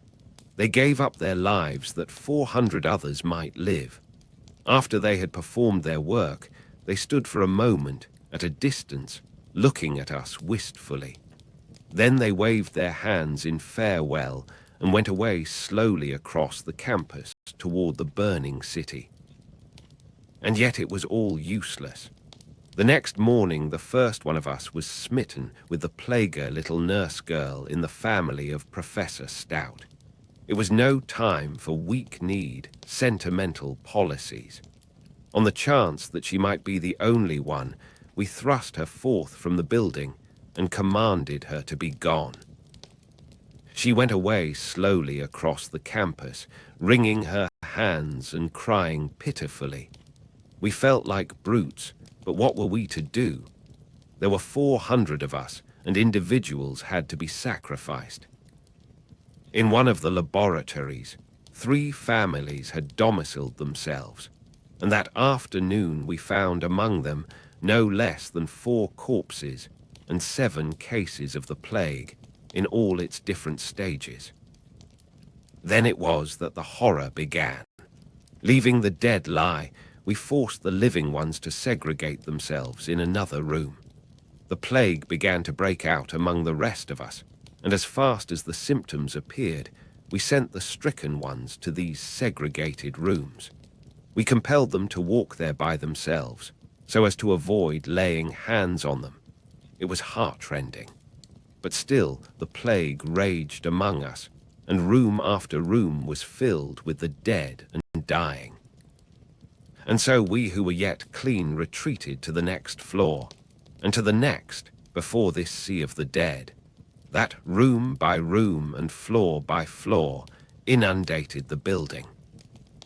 The place became a charnel house, and in the middle of the night the survivors fled forth, taking nothing with them except arms and ammunition and a heavy store of tinned foods. We camped on the opposite side of the campus from the prowlers, and while some stood guard, others of us volunteered to scout into the city in quest of horses, motor cars, carts, and wagons, or anything that would carry our provisions and enable us to emulate the banded working men I had seen fighting their way out to the open country. I was one of these scouts, and Dr. Hoyle, remembering that his motor car had been left behind in his home garage, told me to look for it. We scouted in pairs, and Dommy, a young undergraduate, accompanied me.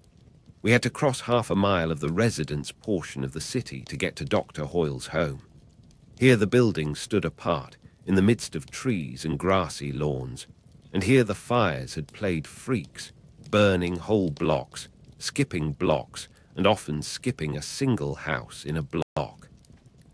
And here, too, the prowlers were still at their work. We carried our automatic pistols openly in our hands and looked desperate enough, forsooth, to keep them from attacking us. But at Dr. Hoyle's house the thing happened. Untouched by fire, even as we came to it, the smoke of flames burst forth. The miscreant who had set fire to it staggered down the steps and out along the driveway. Sticking out of his coat pockets were bottles of whiskey, and he was very drunk. My first impulse was to shoot him, and I have never ceased regretting that I did not. Staggering and maundering to himself, with bloodshot eyes, and a raw and bleeding slash down one side of his bewhiskered face, he was altogether the most nauseating specimen of degradation and filth I had ever encountered. I did not shoot him, and he leaned against a tree on the lawn to let us go by. It was the most absolute wanton act. Just as we were opposite him, he suddenly drew a pistol and shot Dommy through the head. The next instant I shot him, but it was too late. Dommy expired without a groan immediately. I doubt if he even knew what had happened to him. Leaving the 2 corpses, I hurried on past the burning house to the garage, and there found Dr. Hoyle's motor car. The tanks were filled with gasoline, and it was ready for use. And it was in this car that I threaded the streets of the ruined city and came back to the survivors on the campus. The other scouts returned, but none had been so fortunate. Professor Fairmead had found a Shetland pony, but the poor creature, tied in a stable and abandoned for days, was so weak from want of food and water that it could carry no burden at all. Some of the men were for turning it loose, but I insisted that we should lead it along with us, so that, if we got out of food, we would have it to eat. There were 47 of us when we started, many being women and children. The president of the faculty, an old man to begin with, and now hopelessly broken by the awful happenings of the past week, rode in the motor car with several young children and the aged mother of Professor Fairmead. Wathope, a young professor of English, who had a grievous bullet wound in his leg, drove the car. The rest of us walked, Professor Fairmead leading the pony. It was what should have been a bright summer day, but the smoke from the burning world filled the sky, through which the sun shone murkily, a dull and lifeless orb, blood-red and ominous. But we had grown accustomed to that blood-red sun. With the smoke it was different. It bit into our nostrils and eyes, and there was not one of us whose eyes were not bloodshot. We directed our course to the southeast through the endless miles of suburban residences, travelling along where the first swells of low hills rose from the flat of the central city. It was by this way only that we could expect to gain the country. Our progress was painfully slow. The women and children could not walk fast. They did not dream of walking, my grandsons, in the way all people walk today. In truth, none of us knew how to walk. It was not until after the plague that I learned really to walk. So it was that the pace of the slowest was the pace of all, for we dared not separate on account of the prowlers. There were not so many now of these human beasts of prey. The plague had already well diminished their numbers, but enough still lived to be a constant menace to us. Many of the beautiful residences were untouched by fire, yet smoking ruins were everywhere. The prowlers, too, seemed to have got over their insensate desire to burn, and it was more rarely that we saw houses freshly on fire. Several of us scouted among the private garages in search of motor cars and gasoline, but in this we were unsuccessful. The first great flights from the cities had swept all such utilities away. Calgan, a fine young man, was lost in this work. He was shot by prowlers while crossing a lawn, yet this was our only casualty, though once a drunken brute deliberately opened fire on all of us. Luckily, he fired wildly, and we shot him before he had done any hurt. At Fruitvale, still in the heart of the magnificent residence section of the city, the plague again smote us. Professor Fairmead was the victim. Making signs to us that his mother was not to know, he turned aside into the grounds of a beautiful mansion. He sat down forlornly on the steps of the front veranda, and I, having lingered, waved him a last farewell. That night, several miles beyond Fruitvale and still in the city, we made camp. And that night we shifted camp twice to get away from our dead.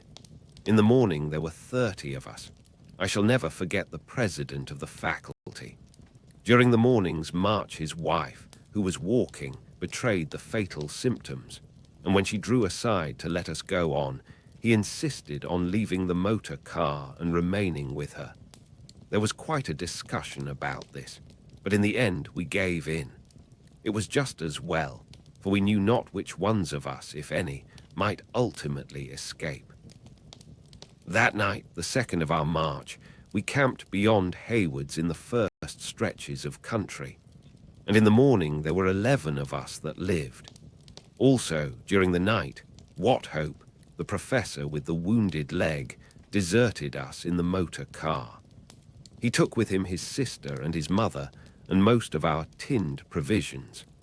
It was that day, in the afternoon, while resting by the wayside, that I saw the last airship I shall ever see. The smoke was much thinner here in the country, and I first sighted the ship drifting and veering helplessly at an elevation of 2,000 feet. What had happened I could not conjecture, but even as we looked, we saw her bow dip down lower and lower. Then the bulkheads of the various gas chambers must have burst, for quite perpendicular, She fell like a plummet to the earth. And from that day to this, I have not seen another airship. Often and often, during the next few years, I scanned the sky for them, hoping against hope that somewhere in the world civilization had survived. But it was not to be. What happened with us in California must have happened with everybody everywhere. Another day, and at Niles there were 3 of us. Beyond Niles, in the middle of the highway, we found what hope. The motor car had broken down, and there, on the rugs which they had spread on the ground, lay the bodies of his sister, his mother, and himself.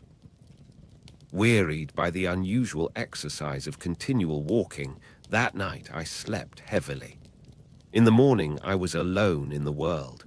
Canfield and Parsons, my last companions, were dead of the plague. Of the 400 that sought shelter in the chemistry building, and of the 47 that began the march, I alone remained and the Shetland pony. Why this should be so there is no explaining. I did not catch the plague, that is all. I was immune. I was merely the one lucky man in a million just, as every survivor was 1 in a million, or, rather, in several millions, for the proportion was at least that.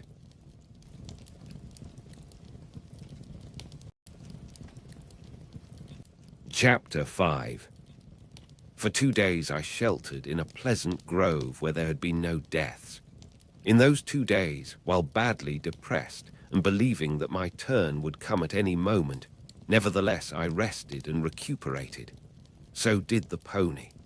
And on the 3rd day, putting what small store of tinned provisions I possessed on the pony's back, I started on across a very lonely land.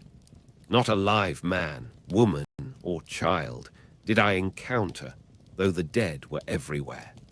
Food, however, was abundant. The land then was not as it is now.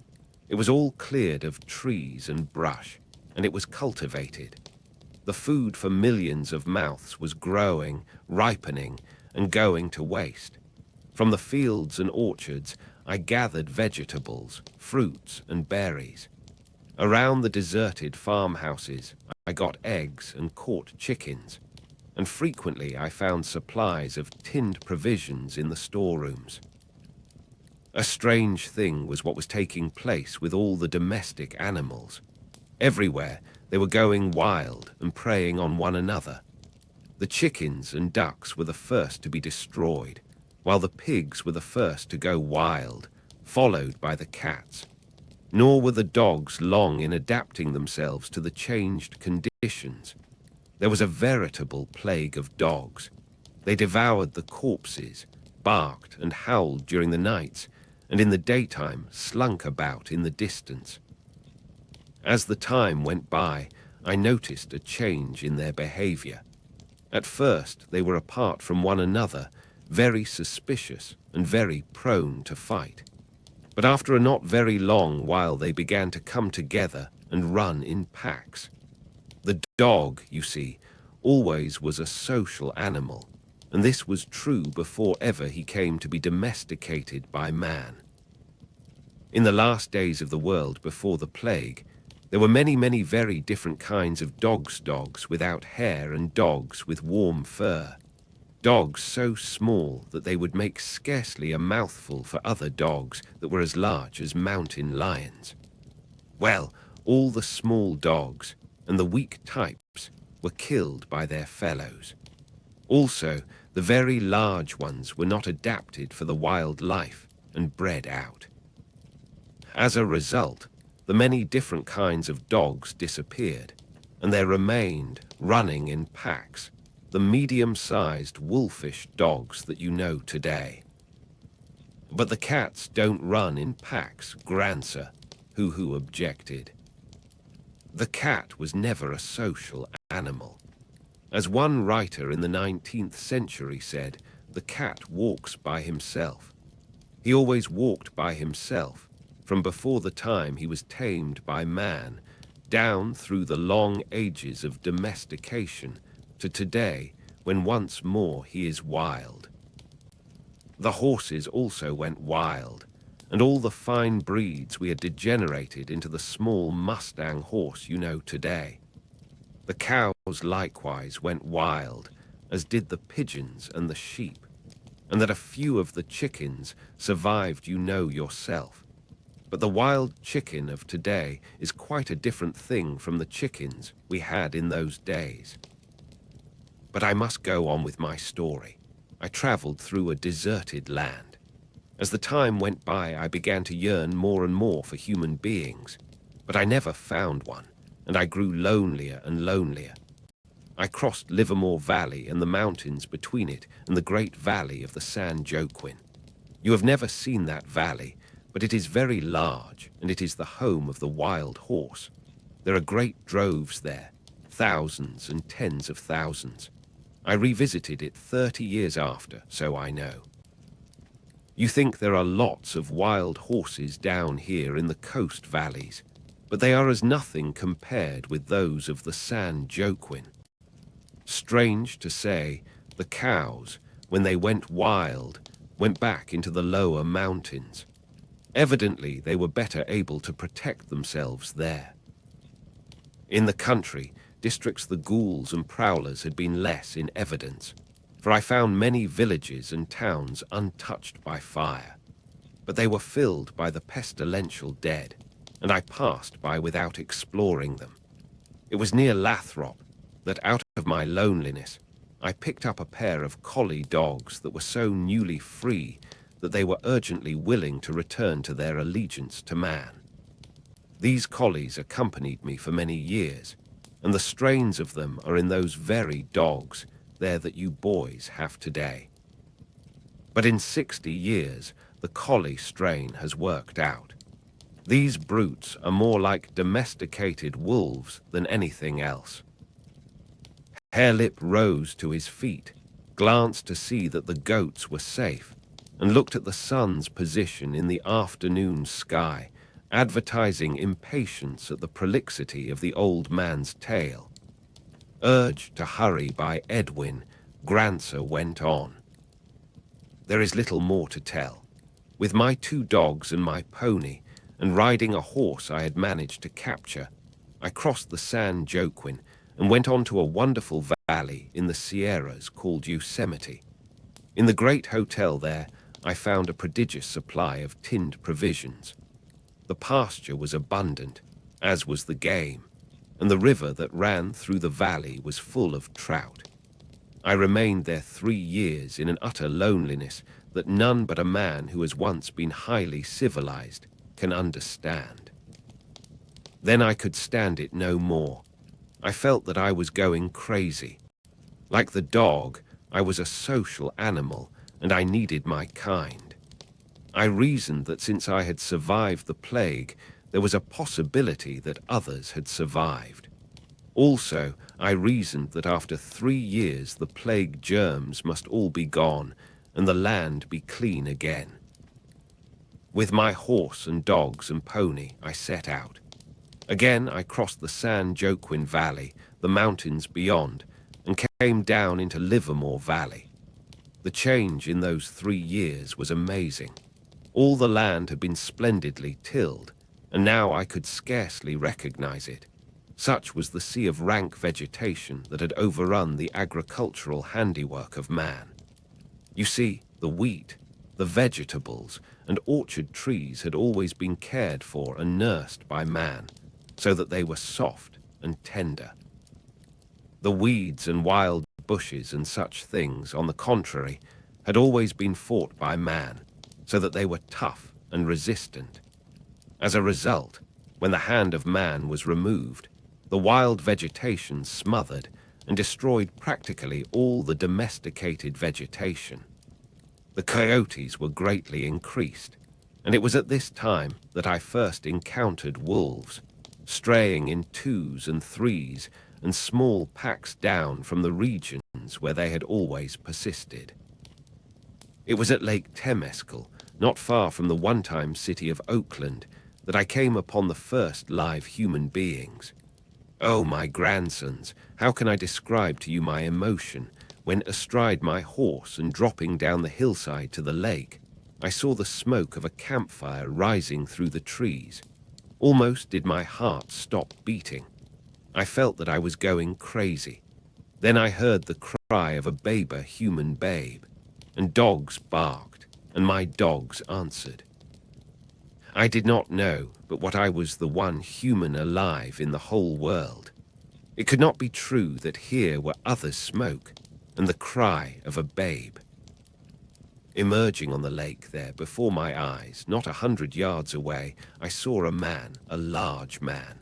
He was standing on an outjutting rock and fishing. I was overcome. I stopped my horse. I tried to call out but could not. I waved my hand.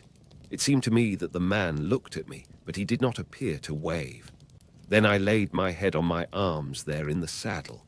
I was afraid to look again, for I knew it was an hallucination, and I knew that if I looked the man would be gone. And so precious was the hallucination that I wanted it to persist yet a little while. I knew, too, that as long as I did not look it would persist.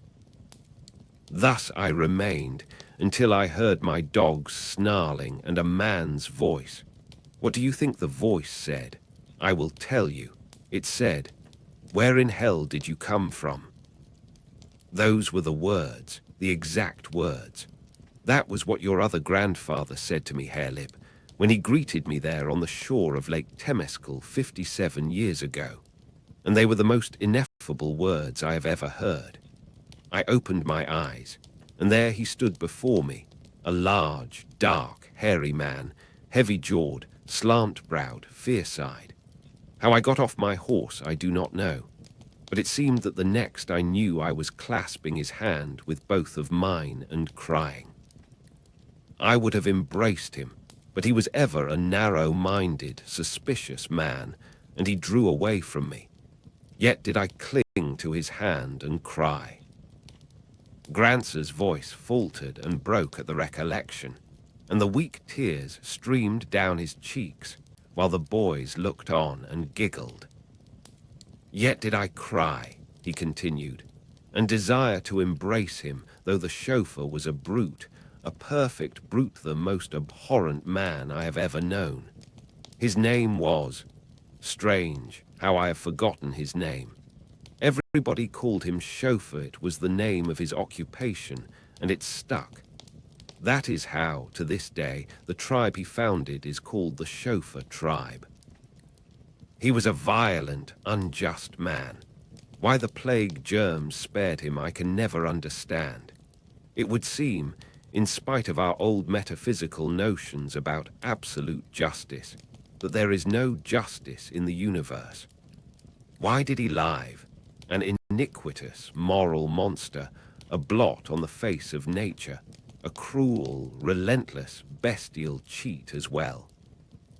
All he could talk about was motor cars, machinery, gasoline, and garages, and especially, and with huge delight, of his mean pilferings and sordid swindlings of the persons who had employed him in the days before the coming of the plague. And yet he was spared, while hundreds of millions, yea, billions, of better men were destroyed. I went on with him to his camp, and there I saw her, Vesta, the one woman. It was glorious and pitiful.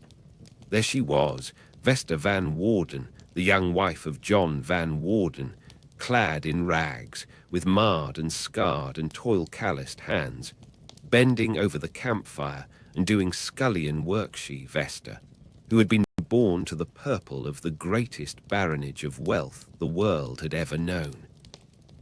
John Van Warden, her husband, worth 1,800,000,000 and president of the board of industrial magnates, had been the ruler of America. Also, sitting on the International Board of Control, he had been one of the 7 men who ruled the world, and she herself had come of equally noble stock. Her father, Philip Saxon, had been president of the Board of Industrial Magnates up to the time of his death. This office was in process of becoming hereditary, and had Philip Saxon had a son, that son would have succeeded him.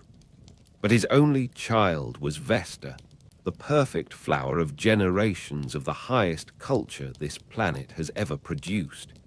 It was not until the engagement between Vesta and Van Warden took place that Saxon indicated the latter as his successor.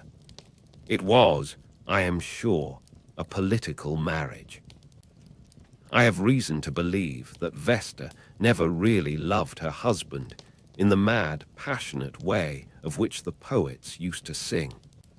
It was more like the marriages that obtained among crowned heads in the days before they were displaced by the magnates. And there she was, boiling fish chowder in a soot-covered pot, her glorious eyes inflamed by the acrid smoke of the open fire. Hers was a sad story. She was the one survivor in a million, as I had been, as the chauffeur had been. On a crowning eminence of the Alameda Hills, overlooking San Francisco Bay, Van Warden had built a vast summer palace. It was surrounded by a park of 1,000 acres. When the plague broke out, Van Warden sent her there. Armed guards patrolled the boundaries of the park, and nothing entered in the way of provisions or even mail matter that was not first fumigated. And yet did the plague enter, killing the guards at their posts, the servants at their tasks, sweeping away the whole army of retainers, or, at least, all of them who did not flee to die elsewhere. So it was that Vesta found herself the sole living person in the palace that had become a charnel house. Now the chauffeur had been one of the servants that ran away. Returning 2 months afterward, he discovered Vesta in a little summer pavilion where there had been no deaths and where she had established herself. He was a brute. She was afraid, and she ran away and hid among the trees. That night, on foot, she fled into the mountains, she, whose tender feet and delicate body had never known the bruise of stones nor the scratch of briars. He followed, and that night he caught her. He struck her. Do you understand? He beat her with those terrible fists of his and made her his slave. It was she who had to gather the firewood, build the fires, cook, and do all the degrading camp-labour, who had never performed a menial act in her life. These things he compelled her to do, while he, a proper savage, elected to lie around camp and look on. He did nothing, absolutely nothing, except on occasion to hunt meat or catch fish. Good for chauffeur, Harelip commented in an undertone to the other boys. I remember him before he died. He was a corker, but he did things, and he made things go. You know, Dad married his daughter, and you ought to see the way he knocked the spots out, Dad? The chauffeur was a son of a gun. He made us kids stand around. Even when he was croaking, he reached out for me once and laid my head open with that long stick he kept always beside him. Harelip rubbed his bullet head reminiscently, and the boys returned to the old man, who was maundering ecstatically about Vesta, the squaw of the founder of the chauffeur tribe. And so I say to you that you cannot understand the awfulness of the situation. The chauffeur was a servant, understand, a servant, and he cringed with bowed head to such as she. She was a lord of life, both by birth and by marriage. The destinies of millions such as he, she carried in the hollow of her pink-white hand, and in the days before the plague, the slightest contact with such as he would have been pollution. Oh, I have seen it. Once, I remember, there was Mrs. Goldwyn, wife of one of the great magnates. It was on a landing stage, just as she was embarking in her private dirigible, that she dropped her parasol. A servant picked it up and made the mistake of handing it to her, one of the greatest royal ladies of the land. She shrank back, as though he were a leper, and indicated her secretary to receive it.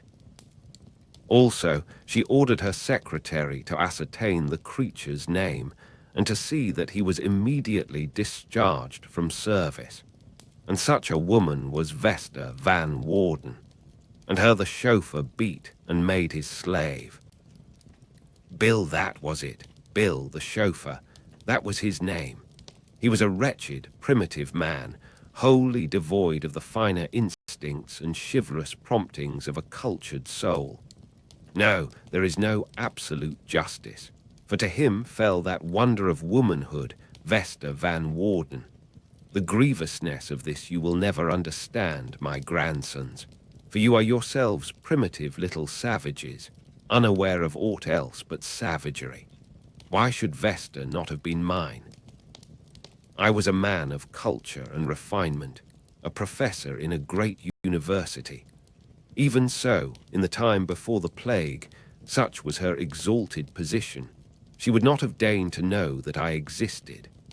Mark, then, the abysmal degradation to which she fell at the hands of the chauffeur.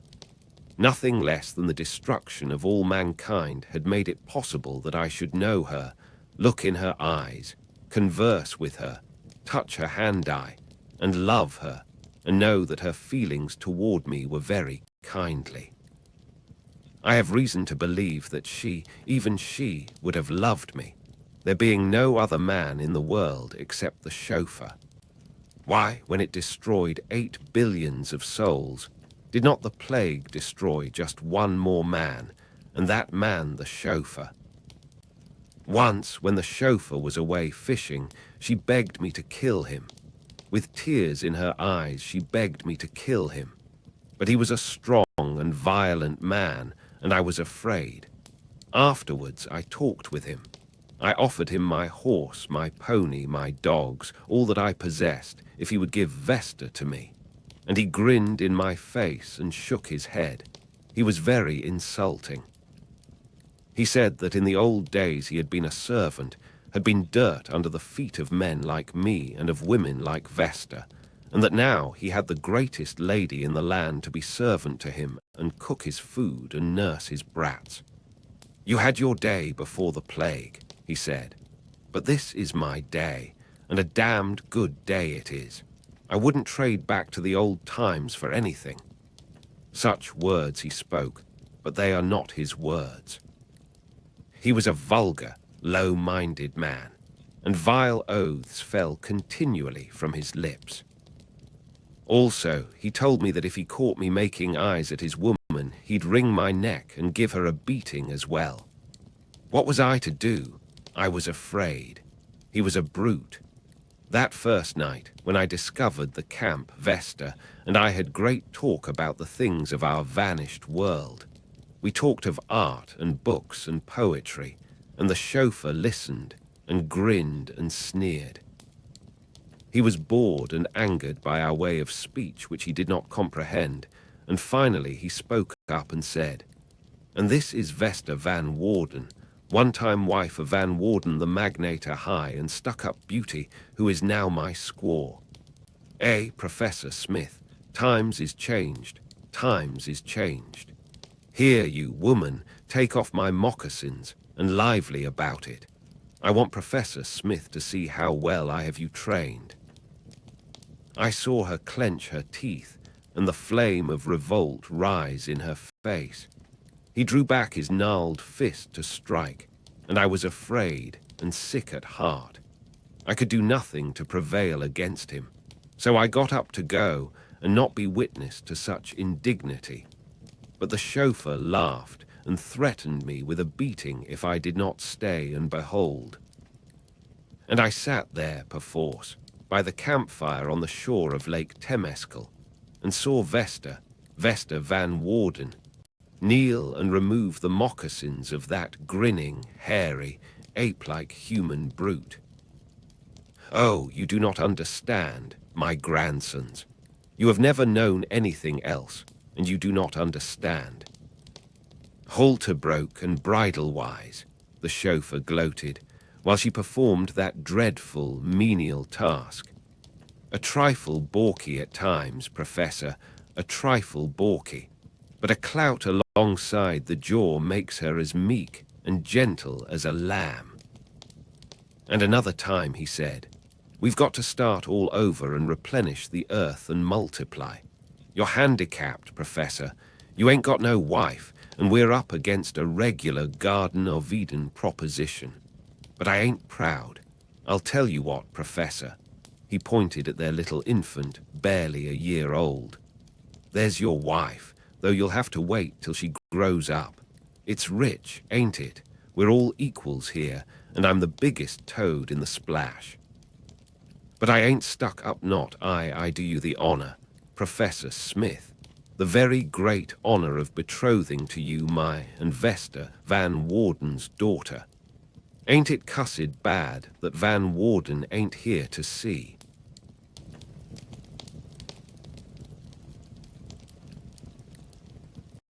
Chapter 6. I lived 3 weeks of infinite torment there in the chauffeur's camp. And then, one day, tiring of me, or of what to him was my bad effect on Vesta, he told me that the year before, wandering through the Contra Costa Hills to the Straits of Carquinez, across the straits he had seen a smoke. This meant that there were still other human beings, and that for 3 weeks he had kept this inestimably precious information from me. I departed at once, with my dogs and horses, and journeyed across the Contra Costa Hills to the Straits. I saw no smoke on the other side, but at Port Costa discovered a small steel barge on which I was able to embark my animals. Old canvas which I found served me for a sail, and a southerly breeze fanned me across the straits and up to the ruins of Vallejo. Here, on the outskirts of the city, I found evidences of a recently occupied camp. Many clamshells showed me why these humans had come to the shores of the bay. This was the Santa Rosa tribe, and I followed its track along the old railroad right-of-way across the salt marshes to Sonoma Valley. Here, at the old brickyard at Glen Ellen, I came upon the camp. There were 18 souls all told. 2 were old men, one of whom was Jones, a banker. The other was Harrison, a retired pawnbroker, who had taken for wife the matron of the state hospital for the insane at Napa. Of all the persons of the city of Napa, and of all the other towns and villages in that rich and populous valley, she had been the only survivor. Next, there were the 3 young men Cardiff and Hale, who had been farmers, and Wainwright, a common day laborer. All 3 had found wives. To Hale, a crude, illiterate farmer, had fallen Isidore, the greatest prize, next to Vesta, of the women who came through the plague. She was one of the world's most noted singers, and the plague had caught her at San Francisco. She has talked with me for hours at a time, telling me of her adventures, until at last, rescued by Hale in the Mendocino Forest Reserve, there had remained nothing for her to do but become his wife. But Hale was a good fellow, in spite of his illiteracy. He had a keen sense of justice and right dealing, and she was far happier with him than was Vesta with the chauffeur. The wives of Cardiff and Wainwright were ordinary women, accustomed to toil, with strong constitutions just the type for the wild new life which they were compelled to live. In addition were 2 adult idiots from the feeble-minded home at Eldredge, and 5 or 6 young children and infants born after the formation of the Santa Rosa tribe. Also there was Bertha. She was a good woman, Harelip, in spite of the sneers of your father. Her I took for wife. She was the mother of your father, Edwin, and of yours, Hoo-Hoo. And it was our daughter, Vera, who married your father, Harelip your father, Sando, who was the oldest son of Vesta Van Warden and the chauffeur. And so it was that I became the 19th member of the Santa Rosa tribe. There were only 2 outsiders added after me. One was Mungerson, descended from the magnates, who wandered alone in the wilds of northern California for 8 years before he came south and joined us. He it was who waited 12 years more before he married my daughter, Mary. The other was Johnson, the man who founded the Utah tribe. That was where he came from, Utah, a country that lies very far away from here, across the great deserts to the east.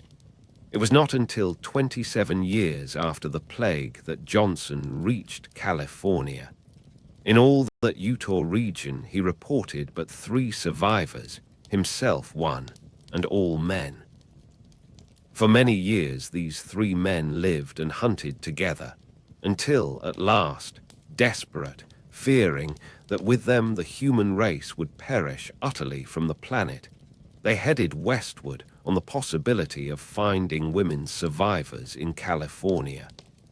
Johnson alone came through the great desert, where his 2 companions died. He was 46 years old when he joined us, and he married the 4th daughter of Isidore and Hale, and his eldest son married your aunt, Harelip, who was the 3rd daughter of Vesta and the chauffeur. Johnson was a strong man with a will of his own, and it was because of this that he seceded from the Santa Rossans and formed the Utah tribe at San Jose. It is a small tribe, there are only 9 in it. But though he is dead, such was his influence and the strength of his breed, that it will grow into a strong tribe and play a leading part in the recivilization of the planet. There are only 2 other tribes that we know of, the Los Angelitos and the Carmelitos. The latter started from one man and woman. He was called Lopez, and he was descended from the ancient Mexicans and was very black. He was a cowherd in the ranges beyond Carmel, and his wife was a maidservant in the great Del Monte Hotel. It was 7 years before we first got in touch with the Los Angelitos. They have a good country down there, but it is too warm. I estimate the present population of the world at between 350 and 400, provided, of course, that there are no scattered little tribes elsewhere in the world. If there be such, we have not heard from them. Since Johnson crossed the desert from Utah, no word nor sign has come from the east or anywhere else. The great world which I knew in my boyhood and early manhood is gone. It has ceased to be. I am the last man who was alive in the days of the plague, and who knows the wonders of that far-off time. We, who mastered the planet its earth and sea and sky, and who were as very gods, now live in primitive savagery along the water courses of this California country. But we are increasing rapidly. Your sister, Harelip, already has 4 children. We are increasing rapidly and making ready for a new climb toward civilization. In time, pressure of population will compel us to spread out, and 100 generations from now, we may expect our descendants to start across the Sierras, oozing slowly along, generation by generation, over the great continent to the colonization of the Eastern New Aryan drift around the world. But it will be slow, very slow. We have so far to climb. We fell so hopelessly far. If only one physicist or one chemist had survived. But it was not to be, and we have forgotten everything. The chauffeur started working in iron. He made the forge which we use to this day. But he was a lazy man, and when he died, he took with him all he knew of metals and machinery. What was I to know of such things? I was a classical scholar, not a chemist. The other men who survived were not educated. Only 2 things did the chauffeur accomplish: the brewing of strong drink and the growing of tobacco. It was while he was drunk once that he killed Vesta. I firmly believe that he killed Vesta in a fit of drunken cruelty, though he always maintained that she fell into the lake and was drowned. And my grandsons, let me warn you against the medicine men. They call themselves doctors, travestying what was once a noble profession. But in reality, they are medicine men, devil men, and they make for superstition and darkness. They are cheats and liars, but so debased and degraded are we that we believe their lies. They too will increase in numbers as we increase, and they will strive to rule us. Yet are they liars and charlatans. Look at young Cross-Eyes, posing as a doctor, selling charms against sickness, giving good hunting, exchanging promises of fair weather for good meat and skins, sending the death stick, performing 1,000 abominations. Yet I say to you that when he says he can do these things, he lies. I, Professor Smith, Professor James Howard Smith, say that he lies. I have told him so to his teeth. Why has he not sent me the death stick? Because he knows that with me it is without avail. But you, Harelip, so deeply are you sunk in black superstition that did you awake this night and find the death stick beside you, you would surely die. And you would die, not because of any virtues in the stick, but because you are a savage with the dark and clouded mind of a savage. The doctors must be destroyed, and all that was lost must be discovered over again. Wherefore, earnestly, I repeat unto you certain things which you must remember and tell to your children after you. You must tell them that when water is made hot by fire, there resides in it a wonderful thing called steam, which is stronger than 10,000 men, and which can do all man's work for him. There are other very useful things.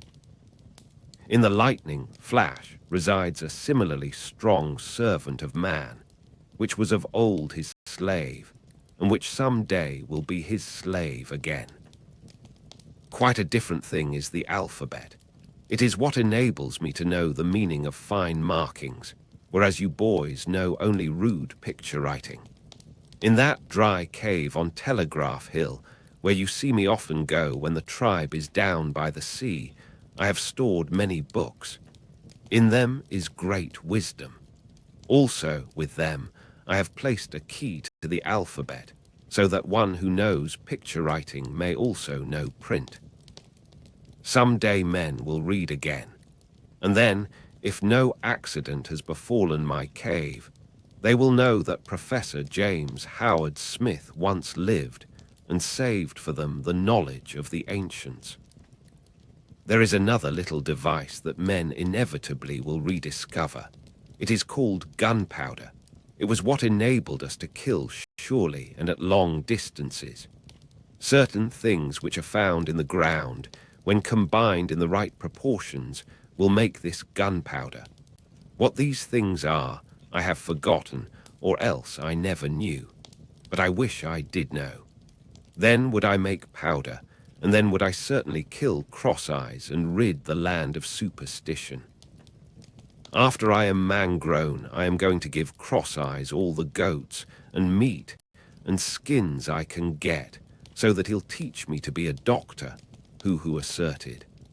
And when I know, I'll make everybody else sit up and take notice. They'll get down in the dirt to me, you bet. The old man nodded his head solemnly and murmured, "Strange it is to hear the vestiges and remnants of the complicated Aryan speech falling from the lips of a filthy little skin-clad savage. All the world is topsy-turvy, and it has been topsy-turvy ever since the plague." "You won't make me sit up," Harelip boasted to the would-be medicine man.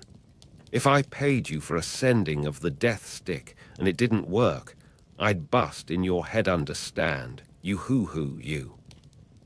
"I'm going to get Grancer to remember this here gunpowder stuff," Edwin said softly, "and then I'll have you all on the run. You, Harelip, will do my fighting for me and get my meat for me, and you, hoo-hoo, will send the death stick for me and make everybody afraid. And if I catch Harelip trying to bust your head, hoo-hoo, I'll fix him with that same gunpowder. Grancer ain't such a fool as you think, and I'm going to listen to him, and some day I'll be boss over the whole bunch of you." The old man shook his head sadly and said, "The gunpowder will come. Nothing can stop it, the same old story over and over. Man will increase and men will fight. The gunpowder will enable men to kill millions of men, and in this way only, by fire and blood, will a new civilization in some remote day be evolved. And of what profit will it be? Just as the old civilization passed, so will the new. It may take 50,000 years to build, but it will pass. All things pass. Only remain cosmic force and matter, ever in flux, ever acting and reacting and realizing the eternal types: the priest, the soldier, and the king. Out of the mouths of babes comes the wisdom of all the ages. Some will fight, some will rule, some will pray, and all the rest will toil and suffer sore while on their bleeding carcasses is reared again, and yet again, without end, the amazing beauty and surpassing wonder of the civilized state. It were just as well that I destroyed those cave-stored books, whether they remain or perish. All their old truths will be discovered, their old lies lived and handed down. What is the profit?" Harelip leaped to his feet, giving a quick glance at the pasturing goats and the afternoon sun. "Gee," he muttered to Edwin, "the old geezer gets more long-winded every day. Let's pull for camp." While the other two, aided by the dogs, assembled the goats and started them for the trail through the forest, Edwin stayed by the old man and guided him in the same direction. When they reached the old right-of-way, Edwin stopped suddenly and looked back. Harelip and Hoo-Hoo and the dogs and the goats passed on. Edwin was looking at a small herd of wild horses which had come down on the hard sand. There were at least 20 of them, young colts and yearlings and mares, led by a beautiful stallion which stood in the foam at the edge of the surf, with arched neck and bright wild eyes, sniffing the salt air from off the sea. "What is it?" Grancer queried. "Horses," was the answer. "First time I ever seen 'em on the beach. It's the mountain lions getting thicker and thicker and driving 'em down." The low sun shot red shafts of light, fan-shaped, up from a cloud-tumbled horizon. And close at hand, in the white waste of shore-lashed waters, the sea lions, bellowing their old primeval chant, hauled up out of the sea on the black rocks and fought and loved. "Come on, Grancer," Edwin prompted, and old man and boy, skin-clad and barbaric, turned and went along the right-of-way into the forest in the wake of the goats. "The end,"